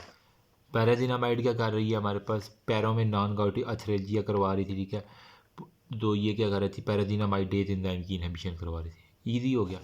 अब हमारे पास एमिकासिन, अगर स्ट्रेप्टोमाइसिन की रेजिस्टेंस हो जाए तो हम कौन सी ड्रग देंगे, एमिकासिन। सिप्रोफ्लैक्सिन, अगर फ्लोरोक्विनोलोन जो होता है ना, जो कि किसकी कर रहे थे, फोलिक एसिड सिंथेसिस कर रहे थे ना, पड़े हैं लास्ट में, तो उसको जो है ना फर्स्ट लाइन ड्रग अगर उन्हें कहा तो एथेनामाइड जो था ना वो लाइक एसिड में GIT में न्यूरोलॉजिकल P अमाइनोसैलिसाइक्लिक, मतलब कैप से हमने याद किया था ना, P अमाइनोसैलिसाइक्लिक एसिड एथेनामाइड था, C से सिप्रोफ्लैक्सिन था, और A से एमिकासिन था। ये 4 ड्रग्स पूरी होगी।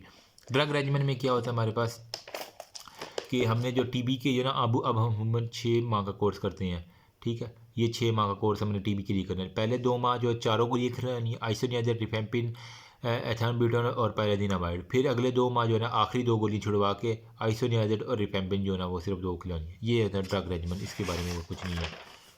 पहले 2 माह 4 गोलियाँ, फिर अगले 2 माह जो है ना 2 गोलियाँ फर्स्ट वाली। फिर हमारे पास MDR और XDR TB, ये क्या है, मल्टी ड्रग रेजिस्टेंस TB और एक्सट्रीम ड्रग। अगर तो आइसोनियाजिड और रिफेम्पिन की रेजिस्टेंस है जिसे हम कहेंगे मल्टी ड्रग रेजिस्टेंस TB। अगर आइसोनियाजिड रिफेम्पिन के साथ पैरादिनामाइड और एथाम्ब्यूटॉल की भी रेजिस्टेंस आ रही है तो इसे हम कहेंगे एक्सटेंसिवली ड्रग रेजिस्टेंस। अब हमारे पास लेप्रोसी में हमने क्या कहा था कि AD CR, ठीक है। सिप्रोफ्लॉक्सासिन रिफेम्पिन था, सी से था क्लोफेनाजामीन था, एसीडेप्सोन था और डेप्सोन था ना।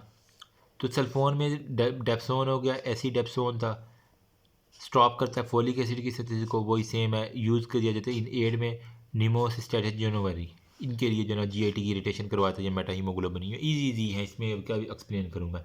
सल्फोन जो होता है ना, एस मतलब जो एड्स आता है निमोसिस्टेटिस के लिए, उसके लिए हमने यूज़ करना है। ड्रग फॉर एटिपिकल के लिए हमने कहा था, हमें पता है कि कौन सी एजिथ्रोमाइसिन कैलिथ्रोमाइसिन हमने यूज़ करनी है, और ये क्या कहते हैं MAC मैक को जो है ना होगा, अगर CD4 जो है ना वो 50 माइक्रो लीटर से कम हो तो वो एड्स की तरफ जा रहा होता है कंडीशन, ठीक है, डिसएमिनेटेड इन्फेक्शन ऑफ एड्स, ठीक है। अगर कोई एड्स का बंदा से TB भी है ना, तो पहले आप TB ट्रीट करेंगे, फिर उसका एड्स जो है ना वो सारे का सारा ट्रीट करेंगे। ये इसने कहानी सारी लिखी हुई है। ये कहानी होगी आइसोनियाजिड की। मैंने कहा माइकोलिक एसिड की सिंथेसिस को हमने स्टॉप करना है। कैट जी जीन का मैंने बताया आपको सारे का सारा। फिर मैंने बताया लो लेवल रेजिस्टेंस और हाई लेवल, ठीक है। फार्माकोकाइनेटिक हमने बता दिया, स्लो एसिटाइलेटर होते हैं, कुछ फास्ट एसिटाइलेटर 60 to 90 मिनट होते हैं, फास्ट एसिड 3 से 4 घंटे लगती हैं, ठीक है। वो हमने ऑलरेडी डिस्कस कर लिए, ठीक है। फिर नॉर्थन अमेरिका के लोग हो गया और एशिया के लोग जो होते हैं ना वो स्लो एसिटाइलेटर, आपको पता ही होगा, ठीक है। फिर टॉक्सिसिटी की हमने बात की, इसकी टॉक्सिसिटी से हमारे पास क्या होगा, हिमोलिसिस होना शुरू होगा, लूपस SLE लाइक सिंड्रोम आएगा, ठीक है, और हिपेटोटॉक्सिसिटी सारी की सारी हो जाएगी। फिर रिफेम्पिन में R आ रहा था, DNA dependent RNA polymerase, encode कर रहा है RPO जीन, ठीक है। इसके फार्माकोकाइनेटिक्स हमने लीवर के अंदर, CNS नर्वस सिस्टम के अंदर। रिफेम्पिन जो होता है ना वो इन्फेक्शियस ड्यू टू स्ट्रेप्टोकोकस मेथिसिनिन होगा। टॉक्सिसिटी में क्या था हमारे पास, नेफ्राइटिस करवा रहा है, थ्रोम्बोसाइटोपिनिया, और वो सारी की सारी कहानी था। और एथाम्ब्यूटॉल जो होता है ना, ये अल्बाइनोसक्सिनाइल मतलब मिस्त्री को ख़त्म करना, जो कि अल्बाइनोनाइल्स ट्रांसफिरेज है, जिसकी वजह से हमारे पास अल्बाइनाइल गलेक्टन बढ़ रहा था ना, उसको रोकना है हमने, अल्बाइनोगलेक्टेन मान रहा था, ठीक है। इसके अलावा जो कलर जो होता है ना वो ऑरेंज कलर जो होता है ना इसके अंदर आ रहा था, रिफेम्पिन के अंदर ऑरेंज। एथानब्यूटॉल आई के ऊपर कलर ब्लाइंडनेस जो है ना ये करवा रहा सारी सारी। पैरादिनामाइड पैरों में मतलब नॉन गाउटी पोली एथरेल्जिया करवा रहा है, ठीक है। ये भी बैक्टीरियोस्टेटिक है, ये भी वही है कि करवा रहा है। इसकी फार्माकोकाइनेटिक हो गया। टॉक्सिसिटी में हाइपर यूरिसीमिया करवा रहा है, नॉन गाउटी पोलीएथरेल्जिया, ये नॉन गाउटी पोलीएथरेल्जिया, ठीक है। स्ट्रेप्टोमाइसिन जो है ना सेम एज पैरादिनामाइड, अगर लाइफ थ्रेटनिंग कंडीशन में अगर कोई भी असर ना कर रही थी। अल्टरनेटिव ड्रग में कैप हमने किया था, मतलब सिप्रोफ्लैक्सासिन था, P से हमारे पास एथाम्ब्यूटाल था, P अमाइनो सैलिसिलिक एसिड था, ठीक हो गया। और ये सारे सारे एंटी ट्यूबरकुलर ड्रग में क्या होता है, स्टैंडर्ड रेजिमेंट में हमने कह रहा है कि पहले 2 माह जो है ना 4 गोलियाँ, फिर अगले 2 माह 2 गोलियाँ चलानी है। अल्टरनेटिव रेजिमेंट हो गया। और रेजिस्टेंस आप देख लीजिएगा इसके अंदर, ठीक है। 18 माह की तक भी चलती है, या फिर 12 माह तक स्पूटम जो है ना कल्चर जब तक नेगेटिव नहीं आता। 6 माह मुँह में चलती है अगर मल्टी ड्रग रेजिस्टेंस है, तो 8 माह इसके अलावा 18 महीने भी और 12 मंथ तक भी चलती है। इसके अलावा सल्फोन जो है ना डेप्सोन हो गया और एडिडेप्सोन हो गया, वो सारे के सारे हमने जिसके माइकोबैक्टीरियम एवियम कम्प्लेक्स जो एटिपिकल बैक्टीरिया के लिए होता है, MAC के लिए थे। अगर 50 माइक्रोग्राम से कम हो तो हमारे पास वो एड्स का पेशेंट होता है, ठीक है। वो कह रहा है कि अगर एड्स का पेशेंट आ जाए तो हम सबसे पहले एंटी माइक्रोबियल ड्रग करके तो TB को ट्रीट करेंगे, फिर हम जो है ना वो सारे। अभी जो है ना हमारे पास एंटी फंगल हो यार कैसे होगा, ये अल्लाह मदद फरमा। अच्छा चलो देखते हैं क्या करना है इसका। ओके जी, बिस्मिल्लाहिर्रहमानिर्रहीम। अगेन एंटी फंगल एजेंट के ऊपर अब हम पहुंच चुके हैं, बहुत मुश्किल हो रही है यार। अच्छा, ड्रग एक्टिंग ऑन फंजाई के ऊपर जो है ना, जो सेल की मेम्ब्रेन की परमेबिलिटी को चेंज करते हैं। कुछ जो होता है ना, मतलब सेल मेम्ब्रेन की परमेबिलिटी को कुछ चेंज करेंगे। कुछ जो होते हैं ना वो फंजाई की जो है ना न्यूक्लिक एसिड जो है ना, जिस तरह बैक्टीरिया में फोलिक एसिड को सल्फोनामाइड तोड़ रहे थे, तो इस तरह यहाँ पे भी फक करेंगे, लेकिन ये फ्लूओसाइटोसिन होगा, ठीक है। और कुछ माइक्रोट्यूब्यूल करेंगे जिसे हम कहते हैं ग्राइसोफ्लेविन होगा। जबकि जो अल्टर करेंगे में एजोल पोलीइन और ट्रेबिनाफिन, एजोल पोलीइन और ट्रेबिनाफिन जो है ना इसकी है एंटी फंगल की, ठीक है। PTA जो होता है ना आपको अप्रूव्ड मोबाइल मिलते हैं ना आपको वहीं से मिलते हैं, पी से पोलीईन, टी से ट्रेबिनाफिन, ए से एजोल। फिर हमारे पास जो न्यूक्लिक एसिड के फ्लूओसाइटोसिन, जबकि ग्राइसोफ्लेविन जो माइक्रोट्यूब्यूल्स के लिए। सबसे पहले एम्फोट्राइसिन बी जो कि हमारे पास आते हैं पोलीईन के अंदर आता है एम्फोट्राइसिन बी, ठीक है, उसकी बात कर लेते हैं। एंटी फंगल में एम्फोट्राइसिन बी जो है ना वो कहते हैं पोलीईन है, बेसिकली ये हमें आईवी देते हैं, ओरल कभी भी नहीं दिया जाता। मोड अफेक्शन क्या है, ये बाइंड करता है एर्गोस्टील को, formation of the artificial pores ये बना देता है, ठीक है। मतलब सेल वाल के अंदर हमें यहाँ ड्रिल मशीन की तरह सुराख कर देगा, एर्गोस्टील जो है डिस्ट्रॉय हो जाएगा, जिसकी वजह से membrane of the fungus permeability ख़राब, पोर फॉर्मेशन और ग्रोथ उसकी स्टॉप बन जाएगी। सिंपल, मतलब उसने ड्रिल मशीन की तरह जुर जुर जुर बस मेम्ब्रेन के अंदर सुराख मोरे निकालने हैं और कुछ भी नहीं करना। एम्फीपैथिक इन नेचर है, ठीक है ना। आप अच्छा उसके बाद ये ना किस किस के लिए BHMCC मतलब ब्लास्टोमाइसिस, जितने भी आपने यार वो पढ़े हैं ना माइकोलॉजी के अंदर, हिस्टोप्लाज्मा, म्यूकस, क्रिप्टोकोकस कैंडिडियाज हो गया, ठीक होगा, ब्लास्टोमाइसिस, उन सबको यहाँ पे आपने लिख देना चुप करके, तो बस यही हो जाएगा। टॉक्सिसिटी क्या है, इन्फ्यूजन रिलेटेड में होता है, नोजिया फीवर हो गया, ब्लड प्रेशर को कमी कर देगा, डोज लिमिटिंग है, GFR जो कम हो जाएगा, न्यूरोटॉक्सिसिटी हो सकती है, ठीक है, एरिथ्रोपोइटिन जो ना होगा तो फिर RBCs की कमी जिसकी वजह से एनीमिया हो जाएगा, ओवर एक्सक्रीशन की वजह में। अच्छा, फ्लूओसाइटोसिन जो फक करता था, मतलब कि जो न्यूक्लिक एसिड की सिंथेसिस को रोकता था, इनहिबिटर है न्यूक्लिक एसिड की सिंथेसिस का, जिसकी वजह से DNA नहीं बनता, इसके अंदर स्टॉप करता है थायमिडाइलेट सिंथेज को, ठीक है, TDS मतलब थायमिडाइलेट सिंथेज को स्टॉप करता है। इसको ना सेल के अंदर जाने के लिए जो है ना परमिएज और डी अमाइनेज जो होता है ना, इसको ज़रूरत होती है। परमिएज अंदर लेके जाता है इस ड्रग को, डी अमाइनेज जो होता है ना अंदर जाके इसको एक्टिवेट करता है, और ये यूज़ होता है क्रिप्टोकोकस नियोफॉर्मिस के लिए, जो कि बर्ड्स के फीसिस की वजह से होता था ना, ठीक है, क्रिप्टोकोकस नियोफॉर्मिस, हाँ। तो वो उसके बाद बोन मैरो डिप्रेशन हो गया, एलोपीशिया हो गया, लीवर के अंदर डिसफंक्शन करवा देता है, और कुछ भी नहीं है इसका फ्लूओसाइटोसिन का। एजोल PTA मतलब हम कर रहे हैं जो कि मेम्ब्रेन की परमेबिलिटी को, इसके अंदर कीटाकानाजोल, फ्लूकोकानाजोल, इट्राकानाजोल हो गया, और वरिकानाजोल हो गया, ठीक है। मैंने याद किया KFI कैफी वी, कीटोकानाजोल, फ्लूकानाजोल, इट्राकानाजोल हो गया, और वरिकानाजोल हो गया। क्या करती हैं, CNS के लेवल को क्रॉस करती हैं, डायरेक्टली एक्सक्रीट करती हैं थ्रू किडनी हो गया, नो लीवर इन्वॉल्व। और इसके अंदर ये देखो ना मोड अफेक्शन दे, सिक्यूलिन एपोक्साइड बनता है, लेनोस्टीरोल से एर्गोस्टीरोल बनता है। आप ये डायग्राम देखें बुक के अंदर, सिक्यूलिन से सिक्यूलिन एपोक्साइड से जनाब हमारे पास है लेनोस्टीरोल से एर्गोस्टीरोल बनता है। तो एजोल कहाँ पे एक्ट कर रहे हैं, लेनोस्टीरोल से एर्गोस्टीरोल नहीं बने दे, जबकि ट्रेबिनाफिन जो है ना PTA, तो टी वाला जो है ना ट्रेबिनाफिन वो पहला स्टेप रोक रहा है, जबकि एजोल जो है ना वो आखिरी जो स्टेप है ना उसको रोक रहा है। तो बस इतनी चीज़ आपने बात नहीं है। सिक्योलिन से एपोक्साइड के लिए यहाँ पे ट्रेबिनाफिन एक्ट करेगा, जबकि यहाँ पे एजोल ने लेनोस्टीरोल को एर्गोस्टीरोल में कन्वर्ट नहीं हो जाता। वजह क्या है, L14 अल्फा डीमेथाइलेशन नहीं होने देनी, जो कि एंजाइम जो है ना साइटोक्रोम P450 एंजाइम के जरिए होता है ना, जो एर्गोस्टीरोल बना रहा था, उसको बस यहाँ पे एजोल ने रोक देना है। अब क्लिनिकल यूजेज क्या, कीटोकानाजोल हो गया, कीटोकानाजोल कैंडिडिया इन्फेक्शन के लिए, कीटोकानाजोल एसोफेगस में कैंडिडियासिस, मतलब जो भी हो 3C है ना, क्रिप्टोकोकस कोक्सीडियोइडिस हो गया और कैंडिडिया, 3C के लिए जो ना हमारे पास इस्तेमाल होता है फ्लूकोकानाजोल हो गया, जो कि क्या कर रहा था हमारे पास फ्लूकोकानाजोल, जोल आ रहा है ना जिसकी एंड पे, तो वो जलील हो रहा है कौन, फंगस जो है ना वो जलील हो रहा है, बस जोल। कीटोकानाजोल, इट्रा फ्लूकोकानाजोल हो गया, और वोरिकानाजोल हो गया। इट्राकानाजोल मुझे बहुत नींद आ रही है यार, सुपोरोथ्रिक्स के अंदर रहता है, इसके अलावा वेरिकोकानाजोल एस्परगिलस के अंदर second drug of the choice है एड्स के अंदर, ठीक है, वाइड स्पेक्ट्रम हो जाता है। कीटोकानाजोल जो है ना नोटोरियस इनहिबिटर है साइटोक्रोम P450 का, ये क्या कहता है, गायनोमेस्टिया करवाता है मेल के अंदर, ब्रेस्ट इनलार्जमेंट और सेक्स हार्मोन की डिस्टर्बेंस। वोरिकोकानाजोल जो है ना वो विजुअल डिस्टर्बेंस, वी से वोरिकानाजोल, ये वोरिकानाजोल विजुअल डिस्टर्बेंस। कीटोकानाजोल जो है ना ये क्या करवाता है हमारे पास, नोटोरियस इनहिबिटर साइटोक्रोम P450 का, ये गायनोमेस्टिया करवाएगा और सेक्स हार्मोन की डिस्टर्बेंस करवा देगा। अब हमारे पास आ जाता है एकाइनोकैंडियंस, जो कि बीटा ग्लाइकन सिंथेसिस एंजाइम की इनहिबिटेड करवा दिया, तो नो बीटा ग्लाइकन जिसकी वजह से सिंथेसिस इनहिबिट हो जाएगी, ठीक है। ये एक्स्ट्रा दिखाइए क्या करता है, कैंडिडिया के इन्फेक्शन के लिए टॉक्सिसिटी GIT के रची। सुपरफिशियल फंगल इन्फेक्शन में ग्राइसोफिलेवन हो गया और ट्रेबिनाफिन हो गया। ग्राइसोफिलेवन ओरल एब्जॉर्प्शन के स्किन से स्टेटम में केराटिन के अंदर जाता है, तो ट्राई करता है वहाँ के सारे न्यूक्लिक एसिड की सिंथेसिस नहीं होने देता, मतलब फ्लूकोकानाजोल के साथ ही ये हो ना, यहाँ पे आप ग्राइसोफिलेवन नीचे इसके लिख लीजिएगा ताकि आपको पता चल जाएगा ये ग्राइसोफिलेवन ये काम कर, माइक्रोट्यूब्यूल असेंबली नहीं होने देता। ये देखो ना माइक्रोट्यूब्यूल इसके नीचे ना लिखना, ये कम काम न्यूक्लिक एसिड के ऊपर है, ज़्यादा इसका जो है ना ये ग्लाइसोफ्लेविन का माइक्रोट्यूब्यूल की सिंथेसिस नहीं करवाना है इसने। जब नहीं होगी तो फिर न्यूक्लिक एसिड की सेपरेशन नहीं होगी, ठीक है। तो नो सेल डिवीजन जिसकी वजह से, और ये कभी भी पोरफारिया के पेशेंट में एंटी कोगुलेंट के तौर पर कभी नहीं जिसे। ट्रेबिनाफिन क्या होता है?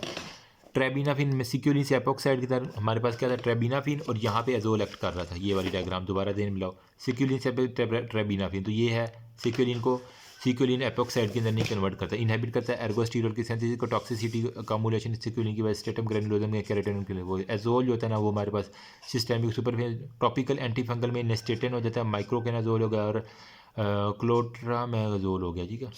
ये नाम सिर्फ याद करने, टॉपिकल जो फंगल है, बस ये आपका एंटी फंगल भी कंप्लीट हो गया।